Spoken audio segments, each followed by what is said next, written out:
Having said that, let's start the day with one of my favorite quotes that says, "The pessimist blames it on the wind, the optimist expects it to change, while the realist adjusts the sail." So here we are together to have a more realistic approach about good governance practices. And in the first session, we will be focusing on some of more initiatives that has been honored by Honorable Prime Minister of India when it comes to good governance practices. Dr. Om Prakash, esteemed Mission Director, Samagra Shiksha, will be speaking about how Samagra Shiksha as an initiative has spread the flavor of education and brought major changes in Assam. May I request Dr. Om Prakash to please join us on stage as our esteemed speaker. Shri Anuj Singh, District Magistrate from Muradabad, will be speaking about signature initiative Sugamya Pustakalay. May I request Shri Anuj Singh to please join us on stage. Esteemed DC Jamshedpur, Jharkhand, Shri Kard Satyarthi will be talking about major development in Gumla district that has been awarded by Honorable Prime Minister Ji. Dr. Rahul Haridas Fating, esteemed Commissioner, Housing and Infrastructure Development Board, Government of MP. May I request you to please join us on stage. He will be speaking about Barwani and how this has changed millions of lives. And with his decades of experience, esteemed Principal Secretary, Public Enterprises, Government of Odisha, Shri NBS Rajputji will be chairing this session. May I request you, sir, to please join us on stage. Can we have a round of applause for the chairperson and the speakers who will be sharing their expertise, experiences, thoughts about PM awarded initiatives on good governance practices for the year 2024. And may I request esteemed chairperson to please take this session forward. Sir.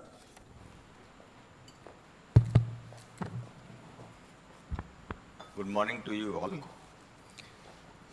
This is the first session of second day National Conference on Good Governance. We have the theme of this session, Prime Minister Awarded Initiative 2024. And we have innovations from the state and the district. So in this session, we have 4 speakers. First initiative is Shiksha Setu, Exum, that is from Assam. Dr. Om Prakash, who is the Mission Director of Samagra Shiksha in Assam, will be speaking on this topic. He is an officer of from IAS 2006 batch, Assam Meghalaya cadre. Second speaker is Soumya, the title is Soumya Pustakalay, that is in Uttar Pradesh, the Muradabad district. Shri Anuj Singh, who is the DM there, 2013 batch of IAS. He will be speaking on this initiative. Third one is from the Gumla district, Shri Kard Satyarthi, who is the DC of Jamshedpur, Jharkhand, will be speaking on the initiative taken by him in the Gumla. For Barwani, which is from Madhya Pradesh, I was also collector once upon a time there. So very good districts. Rahul Haridas Fating, who is an MP cadre IAS officer, will be speaking on this. Presently, he is Commissioner Housing and Infrastructure Development in Government of MP. So first, I will request Dr. Om Prakash to speak on his initiative, that is the Shiksha Setu.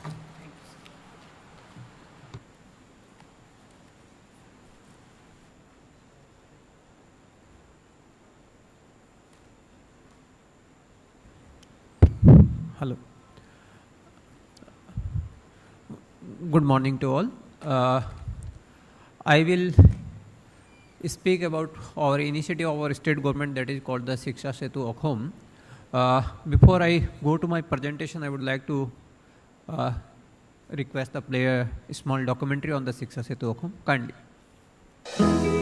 नई नीतियों के माध्यम से शैक्षिक यात्रा में सुधार कर भावी पीढ़ी को शिक्षित करना विश्व के अग्रणी नेता हमारे माननीय प्रधानमंत्री श्री नरेंद्र मोदी जी का सपना है। इस सपने को हकीकत में बदलने के लिए मुख्यमंत्री डॉक्टर हिमंत बिश्व शर्मा के दूरदर्शी नेतृत्व में असम सरकार के स्कूल शिक्षा विभाग द्वारा महत्वपूर्ण कदम उठाते हुए एडवांस टेक्नोलॉजी के इस्तेमाल से एक ऑनलाइन पोर्टल शुरू किया गया है, जिसका नाम है शिक्षा सेतु अहोम। ये पोर्टल राज्य के स्कूलों, शिक्षकों, कर्मचारियों तथा छात्रों के बारे में 360 डिग्री जानकारी उपलब्ध करवाते हुए विभाग को और अधिक सशक्त तथा लक्ष्य जवाबदेह बनाने का अनूठा मंच है, जो कि दिन प्रतिदिन के कार्यों की सूचना देने के सिंगल स्रोत के रूप में कार्य करता है। इसका एक मोबाइल एप्लीकेशन भी तैयार किया गया है, जिसमें नामांकन व अवकाश हेतु आवेदनों के साथ साथ शिक्षकों तथा छात्रों की उपस्थिति दर्ज करने की प्रक्रिया को सरलीकृत करते हुए इसे अधिक पारदर्शी व जवाबदेह बनाया गया है। स्कूल परिसर के 750 मीटर के दायरे में जियो टैगिंग से डिजिटल माध्यम से चेहरे की रियल टाइम पहचान होती है। इस प्रकार वास्तविक समय प्रबंधन सूचना प्रणाली स्थापित करने के लिए आर्टिफिशियल इंटेलिजेंस आधारित ग्रुप फेशियल रिकॉग्निशन टेक्नोलॉजी के उपयोग में संभवतः असम पहला राज्य है। इस पोर्टल के माध्यम से शिक्षकों द्वारा प्रॉक्सी के जरिए उपस्थिति लगाने तथा बिना बताए अनुपस्थित रहने की पूर्व में आ रही बड़ी कठिनाई दूर हो रही है तथा अब शिक्षक नियमित रूप से व समय पर स्कूल आ रहे हैं। एप्लीकेशन से नकली या घोस्ट स्टूडेंट की पहचान में भी मदद मिल रही है तथा अब इस ग्रुप से जुड़े छात्रों की संख्या में लगभग 3 लाख की कमी आई है। इस पोर्टल में छात्रों व अभिभावकों की सुविधा के लिए ड्रॉप बॉक्स नाम से सुविधा भी दी गई है, जो एक से दूसरे स्कूल में स्थानांतरण की प्रक्रिया को सरल बनाती है। छात्र का डेटा स्थानांतरण प्रमाण पत्र बिना परेशानी के अन्य स्कूल में ट्रांसफर कर दिया जाता है। शिक्षकों व कर्मचारियों के अवकाश आवेदनों का अनुमोदन ऑनलाइन माध्यम से ही निस्तारण किया जाता है। साथ ही उनकी सेवानिवृत्ति की निगरानी करने, छात्र शिक्षक अनुपात का आकलन तथा विषयवार शिक्षक उपयोग का मूल्यांकन भी संभव हो सकेगा। स्कूल समामेलन अर्थात स्कूल अमेलगमेशन की प्रक्रिया इस पोर्टल के माध्यम से आसान होती जा रही है।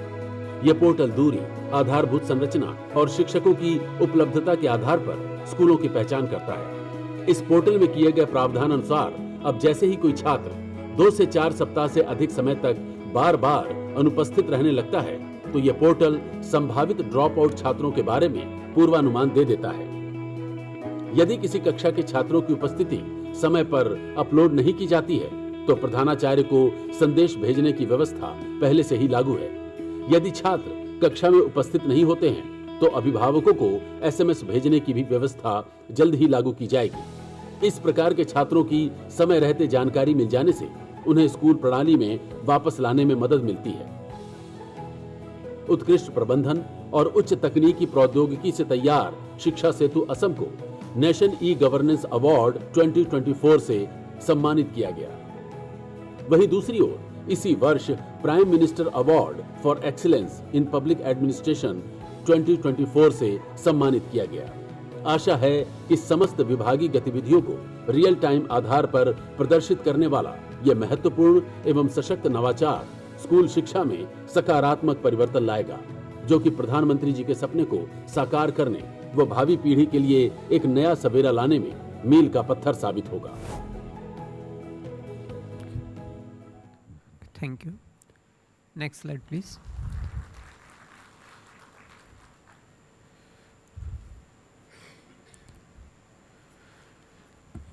So, in Assam, we are having almost 44,000 plus schools with 48 lakh students and 2 lakh plus teachers. So, why we came to, you can say, this initiative called Shiksha Setu Okhom? There are the certain service delivery gaps which all the stakeholders were facing. If you see the education system, the stakeholders are department, then parents are there, teachers are there, then the schools themselves are there. So what the problem, and these problems are pan-Indian problem, almost all the states are facing the same problem. Department is facing the problem of the ghost students, that there are number of ghost students in the system. Then teachers, we are having the issue of the proxy teachers, especially in the difficult area. Teachers are not going to school. They are sending somebody or using the some local, you can say, the unemployed youth for this purpose. Or they are going to schools with few days of break, and if nobody has come for the inspection, then they will sign from the back date and they will make their, you can say, attendance regularized. And the department is not having the real-time data. When we started it, we even not aware that how many teachers we are having, the forget about the number of the students. Then the teacher says that we are not able to concentrate on the, you can say, academic activities because number of Reports are being asked on the daily basis, so most of the time they are busy in preparing the reports only. Or second, their issue was that their leave were not sanctioned in time, there are lot of delay and lot of, you can say, sometimes they are asking that somebody asks money to just to clear the my leave sanctions also. Students, the parents are facing the problem when they are, you can say, transferring their children from one school to another school. The new admission process, it was quite difficult. And at the same time, when we are having the proxy teachers, then definitely the you can say unqualified teachers who are teaching the students, so definitely quality of education get affected. And school says that the teachers are getting transferred without keeping the people teacher ratio, which used to say the PTR, in mind, so they are getting transferred, or even when transferring, we are not keeping in mind that the subject teacher, whether we are transferring a teacher, whether there will be a subject teacher available or not, and the infrastructure related issues. So these were the issues which we were facing, and I think almost all the states are having the same issues. Next, please. So what we come with a solution called Shiksha Setu Okhom. Okhom is, it's Assam only, but locally we used to use the word Okhom. So it is a combination of the two, you can say, technology. One is the artificial intelligence, and second is the predictive analytics. Through the artificial intelligence, we are solving the problem of ghost students and proxy teachers. Through predictive analytics, it's helping us in identification of the early dropout. Teachers' retirement is telling us how many teachers are going to retire in next 3 months or 6 months or 9 months. Merging the small schools with the nearby big schools, so reducing the number of schools and having the sufficient number of teachers on those schools. PTR-based teachers rationalization. These are the main issues. Then other than that, we are using the automated drop box, that is transferring the students from one school to another school, or upgradation in the same school. Registry of the students, teachers and school, and finally digital leave management of the teachers. So these are the facilities which are available as on day in the Shiksha Setu. Next, please. This is the core of the Shiksha Setu, this slide, that how Shiksha Setu works. So in the artificial intelligence, it's just like we are using the DAY-2, or when we are opening our mobile, then we are using our face as a, you can say, identity. So once we show our face, the screen get open. So it is just like that. So we are having a facial app which works on the facial recognition technology. It identifies the face of the individual, and on the basis of that, we are taking the attendance. So what we have done is, we have done the one-time registration of all the students and all the teachers on this app. So if we are using the DAY-2, then we are you can say providing our face and giving our Aadhaar number, and through Aadhaar our identities get, you can say, authenticated. But here we are not using the Aadhaar. Student is being registered by the teacher, and headmaster is verifying whether he or she is a teacher of my student of my school or not. Same way they are identifying the authenticity of the schools also. So in this process, we are using 72 points over the face. From those 72 points, identity of an individual get established. And on the day-to-day basis, it is not like just we have taken one photographs and after 3 years or 4 years, the facial features get changed and it is not identifying. It's get updated every 15th day. So whatever the attendance we are taking on the daily basis, on every 15th day, my identity, the facial features get updated. So you can say my attendance, even I have registered my, you can say a student at the class 3, and even class 10th facial feature has been changed, but it is getting updated every 15th day. So identity will remain there and we can take the attendance smoothly. So if you see it, and we have done the geofencing also. So due to the geofencing, the one has to come in the geofenced area. Suppose this campus is there and we have, you can say this is a school for us, and we are doing, you can say, a registration here and geofencing of, we have done the 750 meter, then we have to come within that radius of the 750 meter to mark the attendance. So now what happened in the process is that when the one-time registration has been done, and head teacher is getting, you can say, authorizing the identity of a student. In the entire process, we came to know that the 3 lakh students, more than 3 lakh students were the ghost students. So they were removed from the system. Second thing is because teacher has to come within the 750 meter, you can say, radius of that school. So he has to come on the daily basis. And because it's his face that will be identified, so no more proxy teacher, the same teacher has to come, and it is 750 meter, that means he has to come within those 750 meter, you can say, radius of the school, then only he can mark his attendance. So the backdate attendance is not possible, the ghost proxy attendance is not possible, and the ghost students are no more there.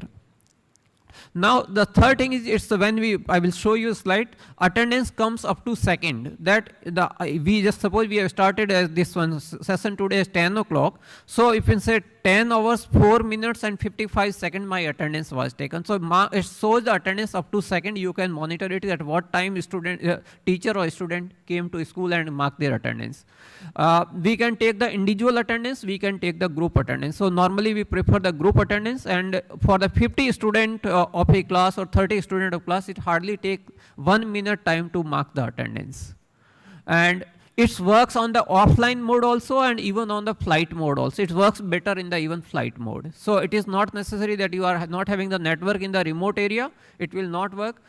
You can take the attendance in the offline mode. You can take attendance on the flight mode. And once you go in the network area, you just push the data. Till that time, data will remain in your handset. Next, please. So if you see on this slide, so on the extreme, you can say the extreme right column, you can see the up to second, that up to what second this lady has, she was present, she came to school, and at what time she attended the school, it is there. So this is the, for each school you will see this kind of screen. So what are the benefits? That now no more proxy attendance, no more unauthorized absenteeism of the teachers, and we have get it verified through the UNICEF, and UNICEF had also certified that yes, things have improved.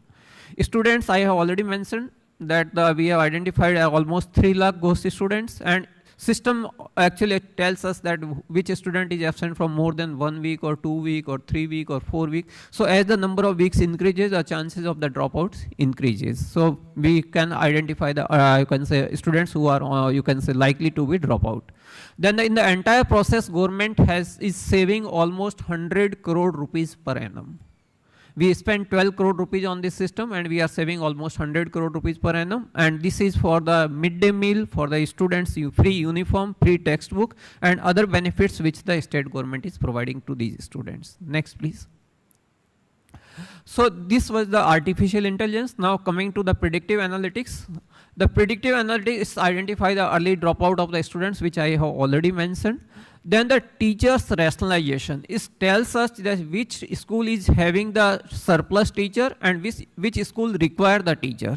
So it identifies them, and within that school, suppose school is having the surplus teacher, we have given certain command that we will transfer the junior most teacher, minimum 2 teachers should be there in a school, female teacher we will not, you can say, transfer, and the age are also keeping in mind. So we have given certain you can say inputs, and on the basis of that the system identify that from which school which teacher should be transferred, and to which school he or she he should be transferred. So identify the source school and destination schools that the teacher to be transferred, and we have transferred in last, you can say, 4 months, we have transferred more than 3,700 teachers on this on this basis.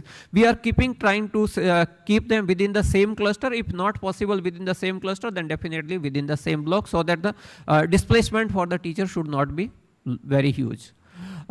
Then the teachers utilization status, we used to say that whether the teachers are optimally utilized or not. We are saying that if the teacher is taking 5 session or 5 period in a day, then he or she is optimally utilized. If it is less than 5, then underutilized, more than 5, overutilized. So if the overutilized, then how to, you can say, reduce the workload, and if it is underutilized, then we are passing the directions that are he or she should be given more classes.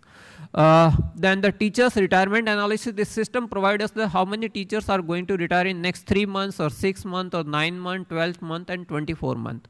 What it helps us to timely recruitment of the teachers. So we know that these many teachers are going to retire in next 6 months.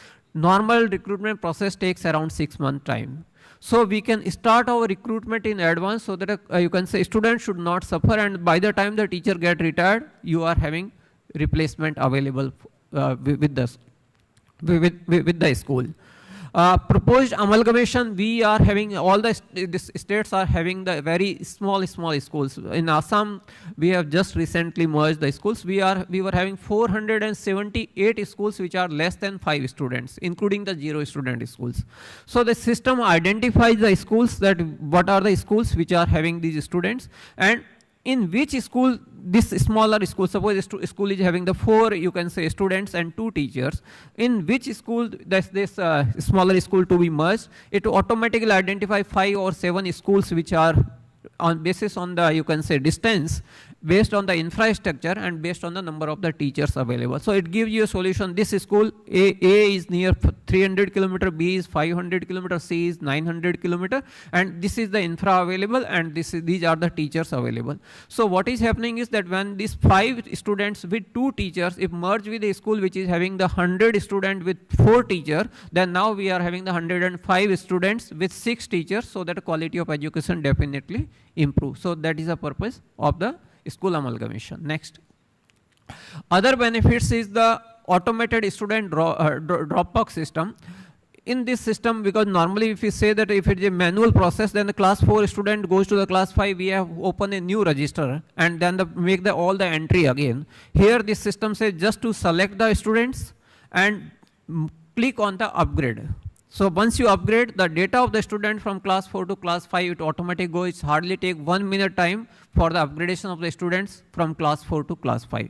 Suppose class 5 student goes to class 6 and a school get changed. In that case, parents need to tell the head teacher that I want to transfer my child from, you can say, this school to, suppose school A to school B. School B may be in the different district. So he has to say that, okay, I want to send to the such and such district, such and such block, and so school.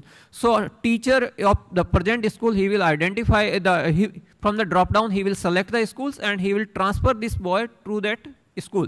And if you inform that head teacher that so and so data has been transferred, you please accept it. Once that headmaster accepts the receiving schools, within 2 minutes admission happens. Suppose in Odisha, from Mayurbhanj to somebody want to send a Cuttack, within 2 minutes the admission will happen. Nothing, and the transfer certificate also will be, we do not require transfer certificate. If somebody required the transfer certificate, it is also generated online. Next, back.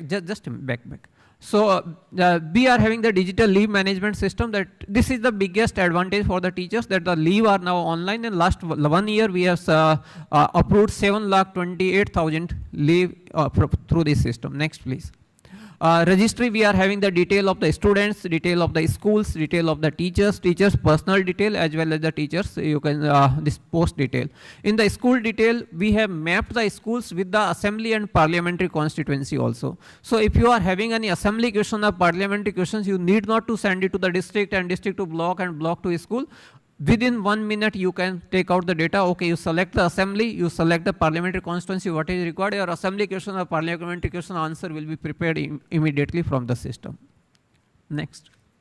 Now we have started sending the messages to the head teachers. Few schools are not taking the attendance. Now we are sending the messages that you have not taken the attendance, kindly take the attendance. Sometimes what happens is within the school 1 or 2 classes, the class teacher doesn't take the attendance. We are sending them the messages, so and so class has not taken the attendance, kindly take the attendance. Next. So business process reengineering, this all of you know now in the entire process. Now what challenges we have faced is that there was strong resistance from the teachers that we will not go online through this system, attendance through this system. They went to High Court. Honorable High Court has said that the government has all the right to decide the mode of the you can say attendance, but you can't force them to use their own handset. So then we went to the ministry. Ministry was kind enough. They have given us the fund. We have procured 51,000 tablets. And we have given to the schools based one tablet to 5 tablets based on the, you can say, number of the students. We have trained them thoroughly, and now they are using all those tablets. Then the lack of technical knowledge with the teachers, so we have thoroughly trained them. We have trained up to the mostly the block MIS manager. They trained the CRCCs, the cluster resource coordinators, and then they people further trained the teachers. We have prepared a lot of videos also, and that's how we have trained them. Now anything get changes, we immediately prepare a small video and we will share it in our WhatsApp group. Then technical glitches, the new technology always have some technical glitches, and the network issue initially were there, so now we have made it in the offline mode and even in the flight mode, so that network issue is no more there. What we are planning now, the teachers transfer and posting, we are having the online system, but that is a separate module. We are bringing it to the teachers transfer system on Shiksha Setu. So it will be there, and we are having the teachers transfer act. So we don't have any offline teachers transfer. Each and every transfer is online also. Online, one has to apply until and unless government wants that do the you can say rationalization, or some schools, by the time the recruitment happens, we have to put any teacher there, then we do it on our request. Otherwise, it's the only purely and purely teachers request of basis we do the transfer. And last 2 years, we have transferred more than 33,000 through this system. So that will be brought on the Shiksha Setu. Service book, we are planning to bring the service book of all the teachers on this system. Now we are planning to send the SMS to the parents and the class teachers. Those cases where the student is absent from more than 1 week, we will start sending the messages to the parents and the class teacher that your so-and-so student is absent since last 5 days, or since last 7 days or 8 days, so we'll sending the message. So it will help us in, you can say, reducing the dropout as well. And the leave management of the other officers other than teachers, we will read on the board. Next, please. So we are having the Vidya Samiksha Kendra on the right-hand side, on the left-hand side. So we are monitoring the entire exercise through the Vidya Samiksha Kendra. Then the 2 awards, it's the National E-Governance Award Gold category we have received last year. Next. And we have received the award from the Honorable Prime Minister on Prime Minister Awards for Excellence in the Public Administration 2024. Thank you so much. Thank you. Next. Thank you so much. So thank you. Very good initiative. Savings of around 100 crores per annum, and identification of 3 lakhs student, ghost student. Very good initiative.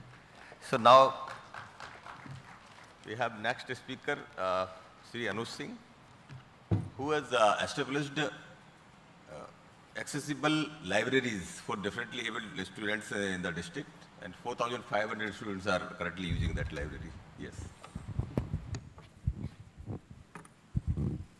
Good morning. Respected Chair, ACS sir, seniors and esteemed colleagues. Today I am here to present an initiative by my district Moradabad, which is in Uttar Pradesh. The initiative is named Sugamya Pustakalaya, and it aims at empowering children with special needs. Next, please. So this is the basic flow of my presentation. Next, please. Now, explaining the need of this Pustakalaya, Sugamya Pustakalaya is basically a resource center which bridges the gap between the normal school and the critical support and resources which are required by children with special needs. Now, these Pustakalayas are not meant to replace the regular schooling for these children. They are, in fact, meant to supplement them by providing them after-school intervention that is required by these children. For example, if I'm to take the example of my district itself, Moradabad. Moradabad has around 1,200 government schools, and each school on an average has around 2 to 4 such children with special needs who require special support in order to fulfill their life goals. Now, to cater to them, the district has been provided with around 45 special educators who are trained with dealing with such children. And even if we prepare a roster for them for each school is attended by a special educator not more than once a month. So in order to counter this situation, a nodal teacher system was set up, and each school was required to designate a nodal teacher. But this nodal teacher system was not very effective because these teachers could not be properly trained in ECC, Early Childhood Care and Education Intervention. So this led to a lot of dropout of these children. They used to come for a few days, few months, and then they used to drop out. Now even a government data, the NSS data on these children, it has shown that not more than 9% of these specially abled children, they complete secondary education. And the literacy rate among these children is around 55%, which is much lower than the national average for the normal children. Other than these systemic issues, the problem of low parental engagement is also a big issue. These children are often treated as a burden by their parents themselves. And this is not the fault of the parents themselves. It is because of a lot of factors. The kind of emotional and physical stress that is caused on the parents caused this situation. And it is, in fact, enhanced by the lack of resources that the parents face or the cost of the resources that the parents face. And most of all, the societal stigma that is associated with these children even accentuates the situation. So dealing with children with special needs need a framework that encompasses not only the children, but also their family, school, and society. And this is the aim of our Sugamya Pustakalaya. Next, please. Now coming to the objectives that we aim to achieve through these Sugamya Kendras, Sugamya Pustakalayas, is number one, providing equitable opportunity through availability of resources which are customized to everyone's need. Like all the children that are present there, we should have resources that are befit of their use. And in a way, we try to promote inclusive education. The second objective that we try to achieve is social inclusion. Through these Sugamya Pustakalayas, we regularly organize sensitization meetings of village representatives, Gram Sabhas, Pradhans, Kotedars from time to time, and we try to sensitize them with the kind of potential that these children have if they are provided proper resources and opportunity, and we try to destigmatize the whole situation in the villages. We also try to encourage parents to accompany their children to these facilities to help them become better caregivers. Normally, children of normal, parents of normal children, they tend to take their kids to picnic and they tend to enjoy their kids. But children of such parents, children with special needs, they do not tend to enjoy them, and slowly they lose focus on such children. Number three, making them independent. And this is the most important part. And this objective can only be achieved by making resources available to them, like the basic braille kits, sign language videos, teaching them basic day-to-day skills. And this will go a long way in fostering their self-confidence. And lastly, the goal of making them mentally healthy and removing the feeling of isolation in them. All our objectives that we have tried to achieve through Sugamya Pustakalayas are in line with early childhood care and education that I've earlier stated, as envisaged in National Education Policy 2020. Next, please. So this has been our journey till date. We started first Sugamya Pustakalaya on 25th September 2023 at district headquarters, followed by 3 more centers at subdivision levels. Mostly, we have focused on establishing these centers at the headquarters where the schools are accessible and the students are available in large numbers. Next, please. Now, coming to the framework that we deploy at these centers, the initiative framework, it encompasses 3 major components. Firstly, the infrastructure. All the Sugamya Pustakalayas, they are co-located within the premise of the headquarters school with the greatest strength. And a separate building has been made for them. These separate buildings are designed with ramps. It has tactile walls for children to navigate it freely. And this was created using the CSR funds and the local body funds that we have available in our district. A separate physiotherapy and rehab room has also been created within these centers, which provide various facilities which are normally available at private centers, so that parents who accompany them can avail them for free. Secondly, for technical assistance in establishing these centers, we have engaged our special educators for designing the tactile walls and the shelves so that they are freely accessible by these children. And the layout has also been specially designed by them. The books and activity boards and other resources have been sourced from NIVS Dehradun which is currently known as National Institute for Empowerment of Persons with Visual Disabilities. And we have resources like Interpoint slates, Braille slates, tailor frames, geometry kits, which are specially made for these children. We have also trained our educators, online training of them at these institutes, NIBH, so that they are also sensitized towards the special needs of these children. Lastly, what we did was, out of the 45 special educators that we have, we deployed 8 special educators in shifts of 2 at these centers, and each center also has been also has physiotherapists that have been associated with them for rehabilitation after correctional surgeries.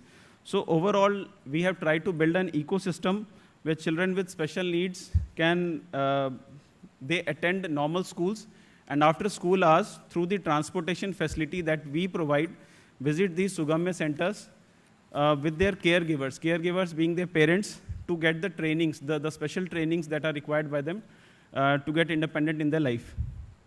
Next, please. Now, as you can see, that the intervention that these children need are individualized. So a customized learning plan or an individualized education plan is prepared for each children by doing assessment, which includes, number 1, functionality evaluation. Now, the functionality evaluation includes whether a child is able to eat on her own, wear clothes on her own, identify objects around her, and understand basic instructions that are given by their caregivers and people around them. The second is the mental awareness of these children, which includes whether a child has aggressive behavior towards others or oneself, repetitive behavior like regularly moving their legs, or like if any other inappropriate behavior a child has. Thirdly, the education level assessment is also done, which includes basic reading, writing, arithmetic, etc. Based on these evaluation, this individualized evaluation, we devise goals for them. And these goals are targets which are meant to be achieved on a daily basis. And these goals are different for each child. And we have special sheets made for them, and they are fed online, and it is monitored monthly. The progress is monitored monthly by us. Next, please. Now, coming to the facilities that we provide at these centers, as I had earlier said, to enable the children that are enrolled at our centers achieve the learning plan that we have devised for them, we provide them various facilities. These facilities are to be different for each kind of children. For example, for vision and blind children, we have Braille books, both the course books, which are provided by our department itself, and story books, which we have made specially for them through NIVH. And Braille slates, large print books, and smart canes and daisy players. For speech and hearing impaired, we have attempted to provide speech therapy services at these tehsils and subdivision levels. Speech therapy is something for which a parent has to take their child to higher centers, but we have tried to make it available at our subdivision level. And these facilities include speech synthesizers, speech training staff, hearing aids, which are given to them free of cost, and sign language training and video lectures. For children with intellectual disability, we have specially designed worksheets, picture boards, grip aids for writing, educational toys to engage them, and model of common objects, flashcards of letters and alphabets to teach them basic numbers and alphabets. And all these tools that we have devised are specially custom made for each child that we have, based on the goals that are set for them. Now, for locomotor disabled, learning is not an issue for them. Their main issue is to make them independent on a day-to-day level. So we have physiotherapy room with trained staff, and ankle foot orthosis, walking sticks, wheelchairs, etc. are provided to them free of cost. Next, please. In addition to the educational and rehabilitation services that we provide to them, we also organize regular medical camps through the help of government facilities, NGOs, IMAs, and we identify cases remediable through surgeries. In the last 2 years, we have conducted more than 178 surgeries of children who are attending these centers, and it includes surgeries which are costly. For example, cochlear implants, congenital cataract surgery, and cleft lip surgeries. And in some of these surgeries, we have provided support to the tune of around 6 to 7 lakh per children. And these surgeries are funded by Red Cross fund that we have, the locally created CSR pooling fund that we have. These funds are used to provide surgical facilities to these children. Along with this, assistive aids are also distributed to these children through MPLADS CSR in support of LMCO. In order to increase attendance of these children, we have also started the facility of pick and drop. Basically, what we have done is we have associated each center with one school. We have started a concept called school social responsibility, same as corporate social responsibility, where schools which are big enough, they are associated with these centers. And in association with them, we provide bus facilities and nutritional support to these children. Next, please. So, at the risk of being repetitive, what I would like to say is, in a nutshell, the pedagogy of teaching children with special needs focuses on mainly on initial assessment that has to be very meticulously done of their academic progress, emotional health, social skills, and cognitive challenges. This is followed by evaluation of the assessment by special educators, and these special educators who evaluate them should be trained in early childhood care and education. This cannot be done by normal teachers. And for each student, a personalized course design is to be done, and the progress monitoring is to be done on a regular basis. And while reviewing the progress of each student, it should be ensured that parents as caregivers should be engaged, and the environment should be very supportive. Next, please. So in order to explain the kind of work that we are doing, I have taken 2 case studies, 2 examples. The facility that we have provided, these 4 facilities have enrollment of around 100 kids at each center. We cannot take more than 100 kids at these centers because that would strain our resources, so we are trying to create more such centers in our district. Currently, 400 students are using such centers. The first example is of a second-year graduate student called named Usha. Usha likes to write poetry, and she has compiled a number of them. She is blind since birth, and her parents didn't have enough resources to send her to special schools. So she learned Braille through special educators earlier and is a regular visitor to our Sugamya Pustakalaya. She finds acceptance in the environment and helps other children and shares her problem also with the staff there. Another example is of a boy named Yash. Yash was a totally normal child. He lost his eye due to an unfortunate accident where ball hit him while playing cricket. His studies stopped. He dropped out of school for around 2 years. Then he joined the Sugamya Pustakalaya Center, and he learned to read and write in Braille from there. And now Yash is entering inter-school now, and he is confident of doing well in his life. There are numerous such examples that we have where we have facilitated students and children to achieve their maximum in their life. Next, please. Now, this is a brief outline of the outcome that we have seen till date. What we have seen is that the children with special needs, with little support that we give, have done wonders. And the outcome shows that within 3 months, most of them are able to grasp basic Braille reading and writing. Almost 90% of them learned basic Braille reading and writing within 3 months. Next, please. Even for intellectually disabled, if I am to say, the results are encouraging, and most of these children with special needs are able to understand basic alphabets and numbers in almost 3 months' time. Next, please.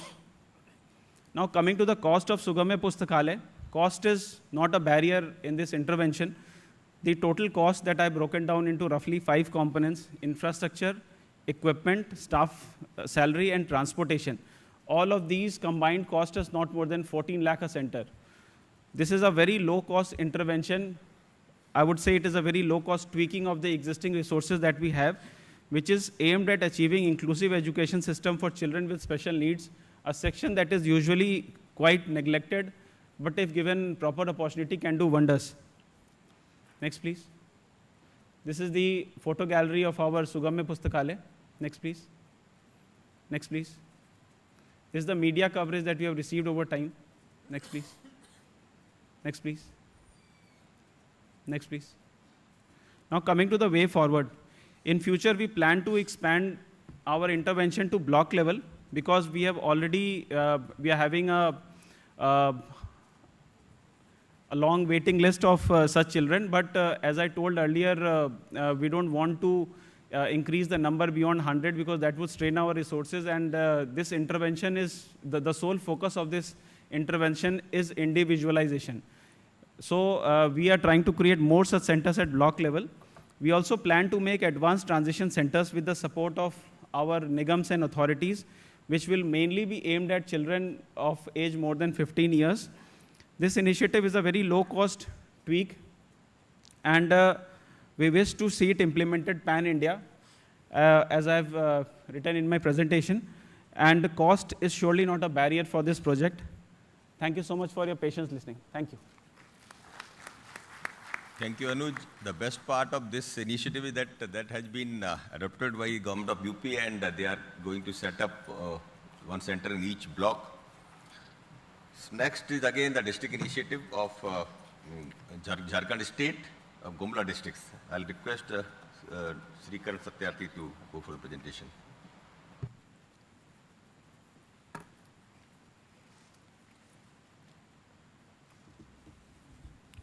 Respected Principal Secretary, sir, senior officials from DRPG and the government of Orissa, and all respected delegates, very good morning and johar from me. My name is Karn, and I'm currently posted as DC East Singhbhum, and the initiative that I'm going to talk about today is from Gumla district in Jharkhand, where I was earlier posted. Now, Gumla has a unique distinction of winning the Prime Minister's Award for Excellence in Public Administration twice in a row and reaching the final stages of the nomination process 4 times in a row. And during the entire 2 years that I was posted in Gumla, what I realized was whatever we were able to achieve was the result of concerted effort from all stakeholders, including government functionaries, civil society organizations. But the most important stakeholder for the entire process were the citizens themselves. And listening to how they aim to solve their own problems was the key to whatever little we were able to achieve. Now, the presentation is titled From Numbers to Names. And that is because in government, we are very fond of numbers. We love showing our achievements through numbers. But what we realized is numbers often don't tell the whole truth. And one needs to step on the field, one needs to interact with citizens to understand their lived experiences and the difference sometimes that exists between numbers and the ground situation. Next slide, please. This is a brief introduction of Gumla district. So these are 4 major factors that make challenges of Gumla slightly more unique than, every district has unique challenges. So these were 4 broad challenges that we faced for Gumla district. Gumla is an overwhelmingly tribal district. 69% of the population is tribal. It has an extremely tough topography. It's peppered with plateaus, and it's the district with least population density in the entire state of Jharkhand. It's the 2nd largest district in terms of area, but the 18th largest in terms of population. In the NFHS 4, according to the NFHS 4 data, 46.7% of Gumla's population faced multidimensional poverty, and the reduction that we've been able to manage over the last 5 years has been one of the highest in the country. Up until late 2024, it was affected by left-wing extremism, although now officially it is out of the LWE affected district list, but it continues to face legacy issues. The image that you see, the last image that you see is from January 2024 when a series of IED explosions blasted off 10 such container vehicles. Next slide, please. These are some of the images from recent left-wing extremist activities that took place in Gumla, but fortunately, within the last 2 years itself, through the concerted effort of central and state forces, we've been able to largely free the district of this scourge. Next slide, please. Now these two pictures show the topographical challenge that people of Gumla face. Now, I have been to these two villages once each, but our field level functionaries, our Sahiya Didis, our Anganwadi workers, our A&M Didis have to go to these places as a routine. And visiting these places is important to understand that achieving the same numbers for this place and a place which is very near to the, say, the urban center of Gumla is not the same. And the numbers may reflect a certain reality, but visiting these places tells you a different reality. Next slide, please. So, Gumla has, because of the legacy issues, because of some unique socio-political issues, some historical issues, and the geographical challenges, infrastructure was a huge problem for my district, for our district. And one of the challenges was making grid electricity reach these villages. So when I joined Gumla, we had around 80 to 90 settlements, habitations, not villages. The villages were electrified, but because the population was so scattered that there were 80 to 90 hamlets that were still not electrified. And they were so tough to reach that making grid electricity reach that village was extremely tough and not cost efficient at all. So we employed what we call solar solutions to this. And because of this necessity, these villages came to be known as carbon neutral villages. And in the last 2 years itself, we've been able to convert 55 such habitations to carbon neutral villages. So these villages are powered by solar microgrids, and the irrigation need is also powered by solar panels. And so these villages do not use any renewable form of energy. And we were able to convert 55 such hamlets into these kind of villages. The next picture shows PMJSY road. Now, PMJSY is a scheme which has been very successful over the past 20 years. But for Gumla, left-wing extremism was a challenge in implementing these schemes. So in the past 2 years, we were able to finish more than 125 kilometers of roads through PMJSY and PM Janman, and as well as state schemes, which to a large extent solved at least the block level challenge of connectivity for Gumla district. Next slide, please. Now, these are the 5 broad pillars that we realized help us achieve some of the results that we could. The first is saturation approach. Now, in government, we love to throw around 2 words, saturation and convergence. Whoever has worked in the government for maybe more than 4 years, starts to hear these 2 words so much that we get bored out of them. Now, what I realized is that saturation is actually much, much harder to actually achieve than to bandy about. And saturation is also a continuous process because you can never saturate an entire population, right? So the approach that we adopted was sort of a reverse saturation. So what happens is for any scheme, the moment we reach a figure of say 90%, 95% achievement of the targeted population, we start getting complacent that we've reached the saturation level. And what happens is the final 5 or 10%, which are actually most in need of that scheme, get sometimes left out, or maybe the kind of attention that is needed to saturate them is not being given to them because we are in that complacent, that the context becomes very complacent for us. So what we did was we started a reverse saturation approach. Only about 18,000 of our population belong to particularly vulnerable tribal groups. But because all of them reside in such scattered hamlets and such tough topographies that they often get left out. So what we did was we started the saturation approach from our particularly vulnerable tribal groups and the tribal population that resides in the uplands and most topographically tough places. So this we call the reverse saturation approach. Now again, grievance redressal, all government departments and all government organizations have some sort of a grievance redressal website or a tech-enabled solution. The only difference that we adopted was, so normally what happens in government is as soon as a grievance comes to us and suppose a community wants a road, a road to be built in their village.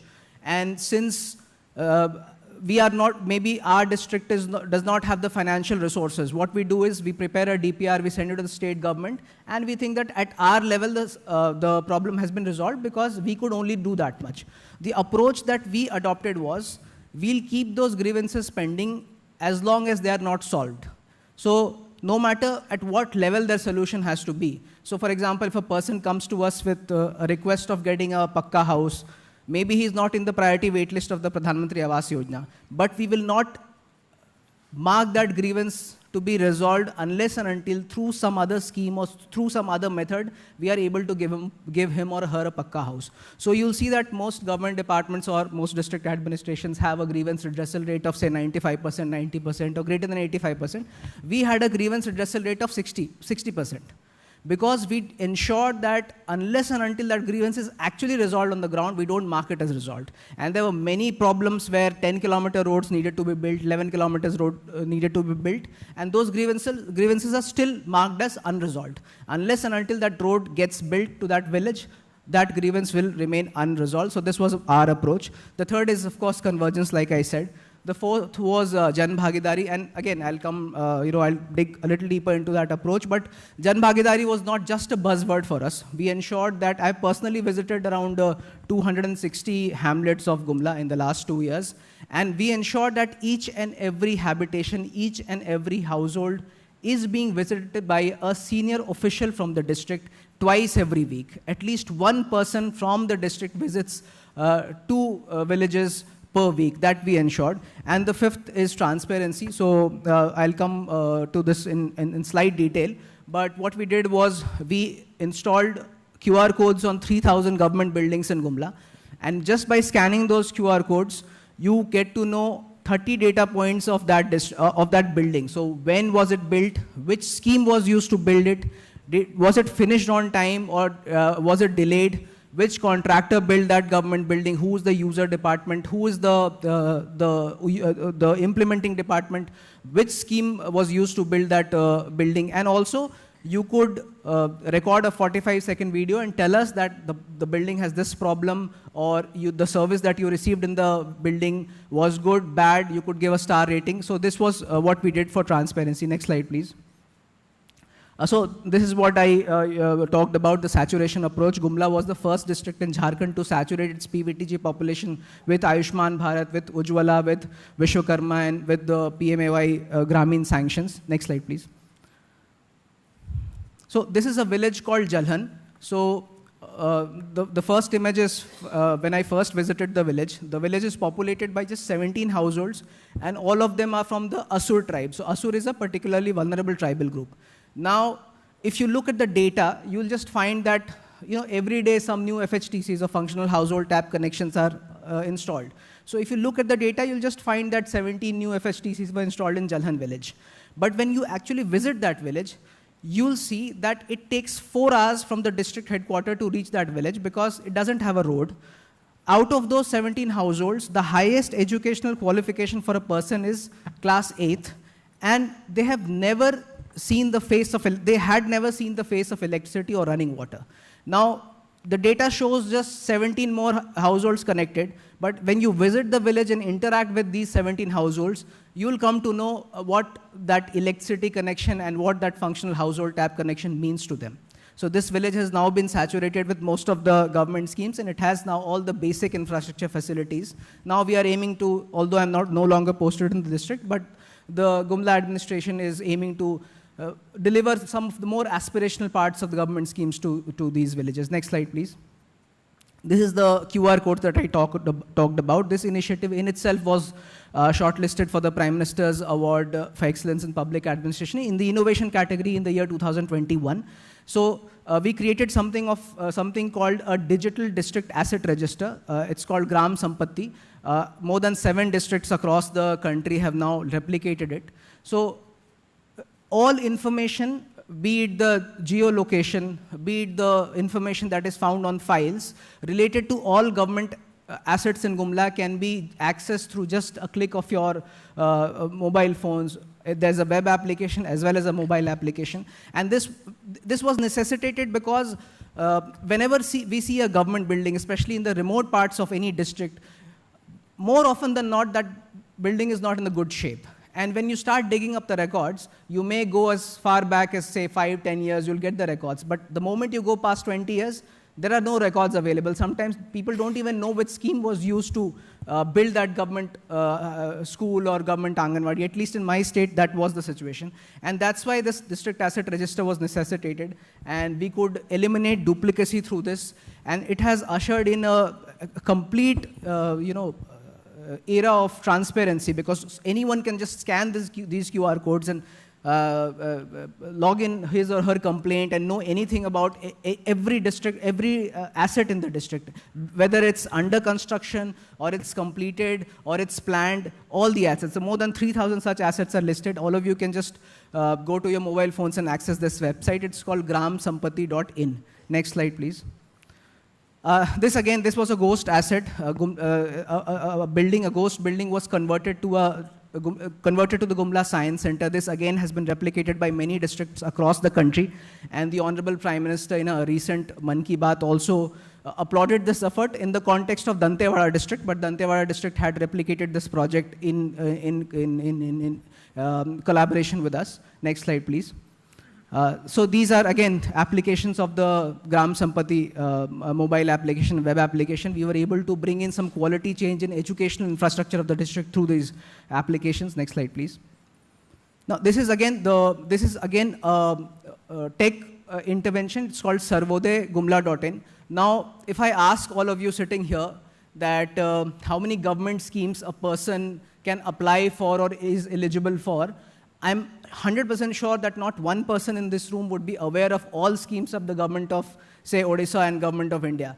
So when we made a registry of all schemes, in my state, we had more than 200 schemes, government of Jharkhand as well as government of India. Now, me being the district magistrate, even I was not aware of what the eligibility criteria of each scheme is, how to access the forms of each scheme, where to apply, how many seats are there in all schemes. So when a district magistrate does not know complete details of 200 schemes, how do we expect a person who's barely educated to know that this is the scheme I can take benefit from? There are many schemes which are very popular, so people know about them, but there are many schemes which are not very popular. So we created a scheme registry called sarvodaya.gumla.in. So by keying in 4 essential features of your life, like your gender, your marital status, all non-personal, no personal data, but just by keying in those 4 attributes of your life, you could get a list of government schemes that you were eligible for and where to apply for those schemes, and their government orders in simple Hindi, because government orders are very technical and common people often don't understand them. So in simple Hindi, and complete information regarding all those government schemes so that a common person can go and apply for those government schemes. And this website was also used for the grievance redressal that I initially talked about. Next slide, please. Now, again, this is something that we were, necessitated by the demand of citizens themselves. So like in every state, we have Jan Shikayat Nivaran Divas or public grievance redressal days twice a week.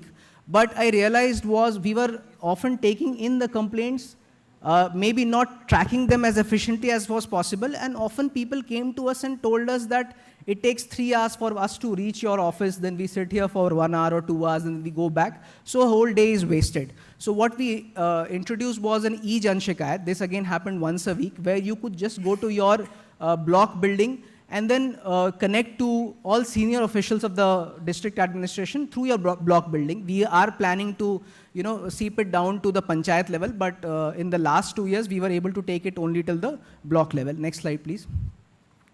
And this is a unique example of convergence. The left side is a ragi field. Now, Gumla is one of the highest producers of ragi in the entire country, and this project again won the Prime Minister's Award in 2022 in the Aspirational Districts program category. And this FPO now, last year, returned a turnover of 3.2 crore rupees. And it has 10 women board members. The highest educational level is class 9th maybe, and none of them have any prior experience of entrepreneurship. And this year they are exporting their produce to Bahrain and Cyprus, and they have now their stores in more than 1 district. And the laddus that they produce is then converged into our Anganwadis as a part of the Poshan program, and it helps us fight malnutrition. Next slide, please. These are health cards that we distributed to all government residential government school children to, measure their hemoglobin levels and ensure that steps were taken to increase their HB levels. Next slide, please. This is some of the health and nutrition initiatives that happened within those tolas or hamlets. And Gumla is the first district in Jharkhand which is going to be 100% sickle cell screened.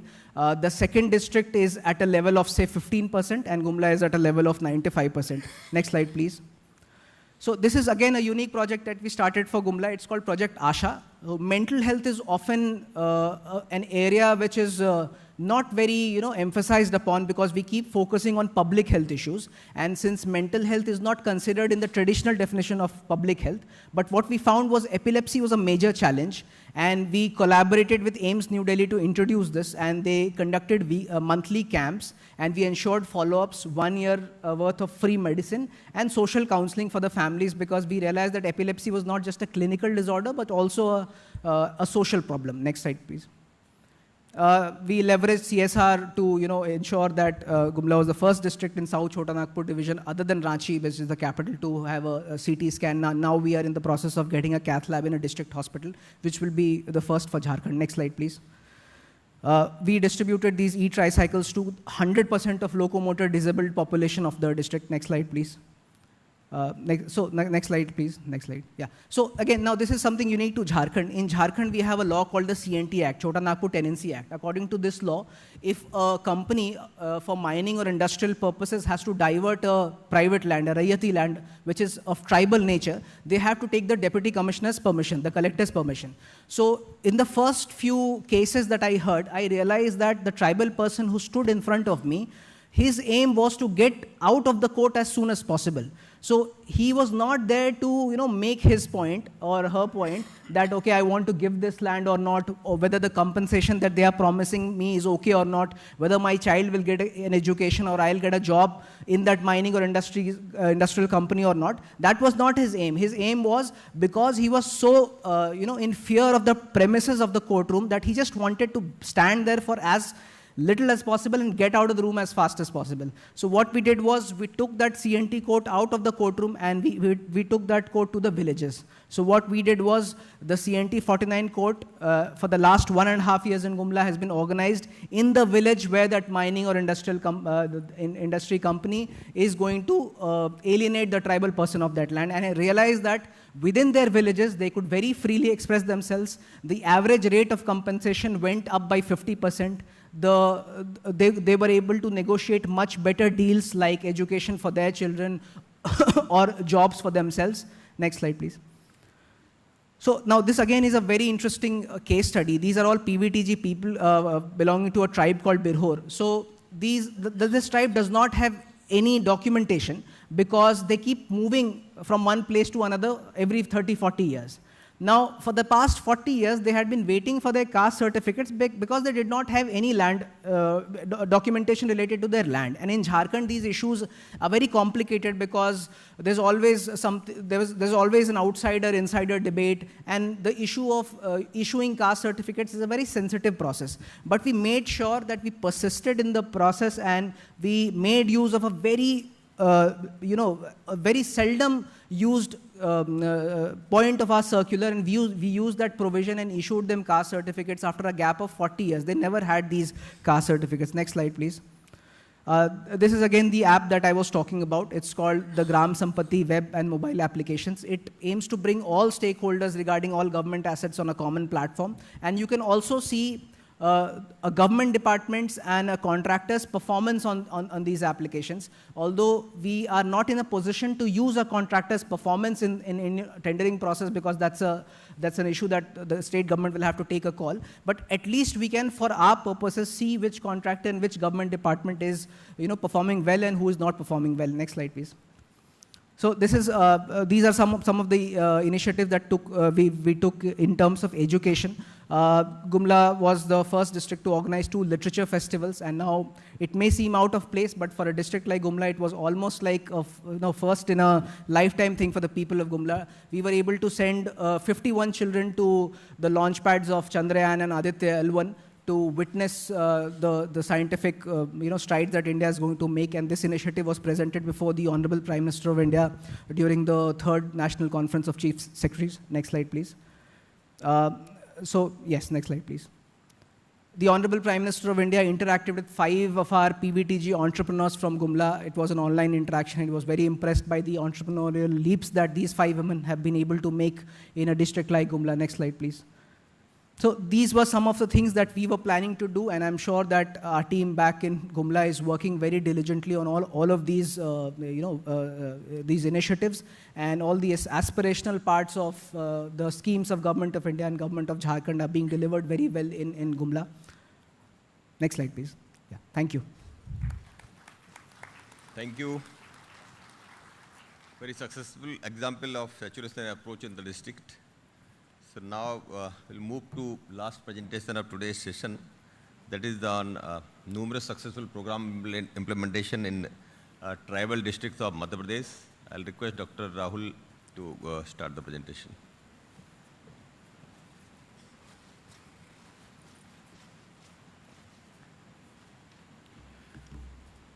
आदरणीय Rajput sir, आदरणीय Shri Puneet Yadav sir तथा उपस्थित सभी dignitaries, सभी को मेरी तरफ से नमस्कार। मेरा नाम राहुल फटिंग है और 2012 बैच मध्य प्रदेश कैडर से हूँ मैं, और जनवरी 2023 से लेकर जनवरी 2025 तक मैं बड़वानी में कलेक्टर के रूप में पदस्थ रहा, और अभी वर्तमान में कमिश्नर हाउसिंग बोर्ड के रूप में मैं पदस्थ हूँ। बड़वानी डिस्ट्रिक्ट के बारे में जो इनिशिएटिव लिए गए, जिसके कारण holistic development of district category में प्राइम मिनिस्टर एक्सीलेंस अवार्ड मिला है, उसमें जो 12 फ्लैगशिप स्कीम्स हैं उसमें से 8 स्कीम्स जो हैं ऑलमोस्ट सैचुरेट हो गई है, जिसके कारण ये अवार्ड मिला। मैं छोटा सा एक डॉक्यूमेंट्री पहले प्रस्तुत करूँगा, उसके बाद मैं 5 मिनट प्रेजेंटेशन दूंगा। डॉक्यूमेंट्री लगाइए।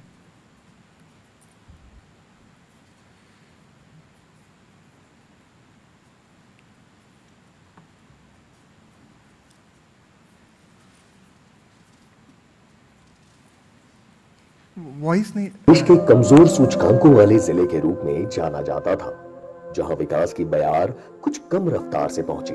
69% जनजाति आबादी वाले बड़वानी जिले में मुख्यतः असंगठित क्षेत्र के श्रमिक एवं लघु सीमांत जनजाति किसान परिवार रहते हैं। जनजातियों का दुर्गम पहाड़ी एवं पहुंच विहीन क्षेत्रों में निवास करने से तथा परिवहन की सुविधा सहज रूप से उपलब्ध नहीं होने के कारण सरकारी योजनाओं का लाभ भी इन तक समय पर पहुंचाना बड़ी चुनौती थी।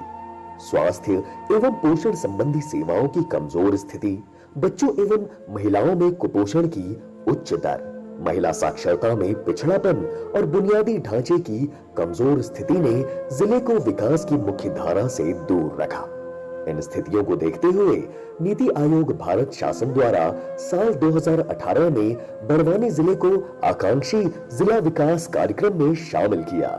साथ ही नीति आयोग ने जनवरी 2023 में देश के सबसे पिछड़े 10 विकास खंडों में शामिल विकास खंड पार्टी को आकांक्षी विकास खंड कार्यक्रम में शामिल किया है।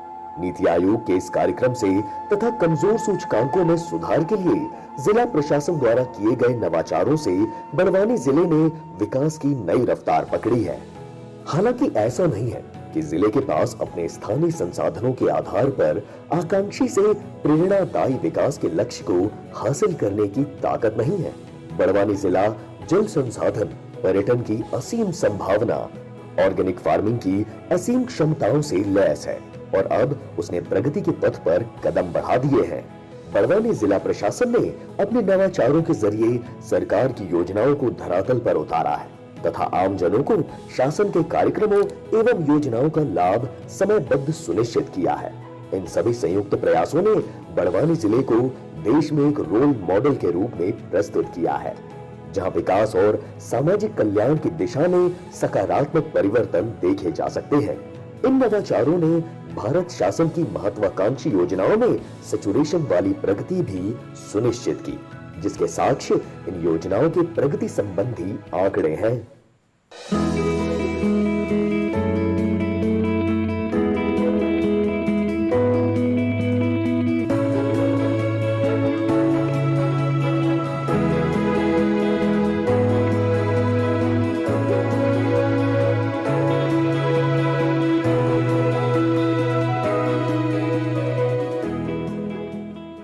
दुर्गम पहाड़ी रास्तों के कारण जिले में गर्भवती महिलाओं को अस्पताल तक लाना बड़ी चुनौती थी, गांवों तक एम्बुलेंस नहीं पहुंच पाने के कारण जिले में मातृ और शिशु मृत्यु दर अधिक थी। जिला प्रशासन के मिशन उम्मीद, ममता ब्रिगेड और वार्लू कमांडो जैसे नवाचार इलाके की महिलाओं के लिए संजीवनी साबित हुए हैं।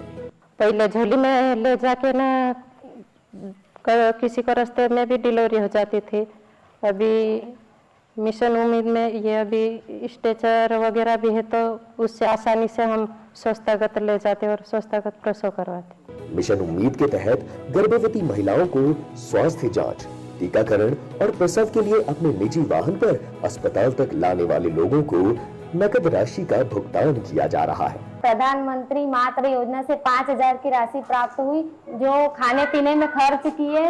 मैं और मेरा बच्चा दोनों स्वस्थ हैं। प्रधानमंत्री जी को धन्यवाद। वहीं ममता ब्रिगेड गर्भवती महिलाओं की नियमित जांच, संस्थागत प्रसव, कुपोषण व एनीमिया से निपटने में सहायक साबित हुई है। मिशन बाल शक्ति के जरिए बैंक नोट प्रेस, देवास के वित्तीय सहयोग से अति गंभीर कुपोषित बच्चों के लिए घर पर उच्च ऊर्जा युक्त पोषण आहार, ड्राई फ्रूट के लड्डू की व्यवस्था की गई। इससे बच्चों में कुपोषण की दर में कमी आई है। आयुष्मान भारत योजना के अंतर्गत बच्चों का स्वास्थ्य परीक्षण कर उनका निःशुल्क हार्ट ऑपरेशन करवाया गया।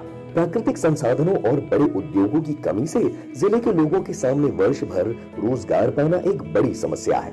आजीविका के पर्याप्त संसाधन नहीं होने से पलायन करना ग्रामीणों की मजबूरी बन चुकी थी।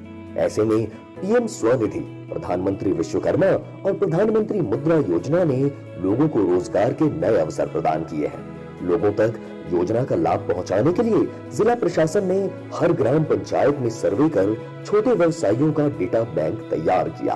किसानों की आय दोगुनी करने के लिए गांव-गांव जाकर खेती बाड़ी करने वाले किसानों के साथ साथ पशुपालक किसान और मछुआ कृषकों को भी किसान क्रेडिट कार्ड योजना से जोड़ा गया। जिले में आज इन प्रयासों के अच्छे परिणाम दिखाई दे रहे हैं। 0% ब्याज पर जो लोन मिला है, उसी से हमारी जो ग्रोथ बोलेंगे वो हुई है। फिर अभी हमने और 20,000 भी भर दिए, उसके बाद 50,000 का लोन मिला। तो हमने एक छोटी मोटी गाड़ी लेके उसमें नारियल पानी बेच रहे हैं, वो सब धंधा कर रहे हैं। मतलब हमको बहुत फायदा हुआ। महिलाओं को धुएं से मुक्ति दिलाने के लिए जिला कलेक्टर ने धुआं मुक्त नारी जीवन अभियान की शुरुआत की।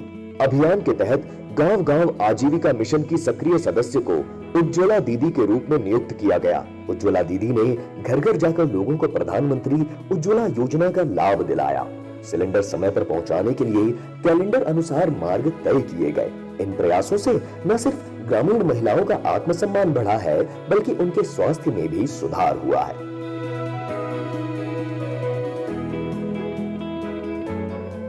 आजादी के 75 बरस बाद भी बड़वानी जिले के जनजातीय परिवारों को पीने के पानी के लिए कड़ा संघर्ष करना पड़ता था। कई किलोमीटर दूर से पानी लाना इनकी नियति बन चुकी थी। दशकों से चली आ रही इस समस्या का जल जीवन मिशन ने समाधान किया है।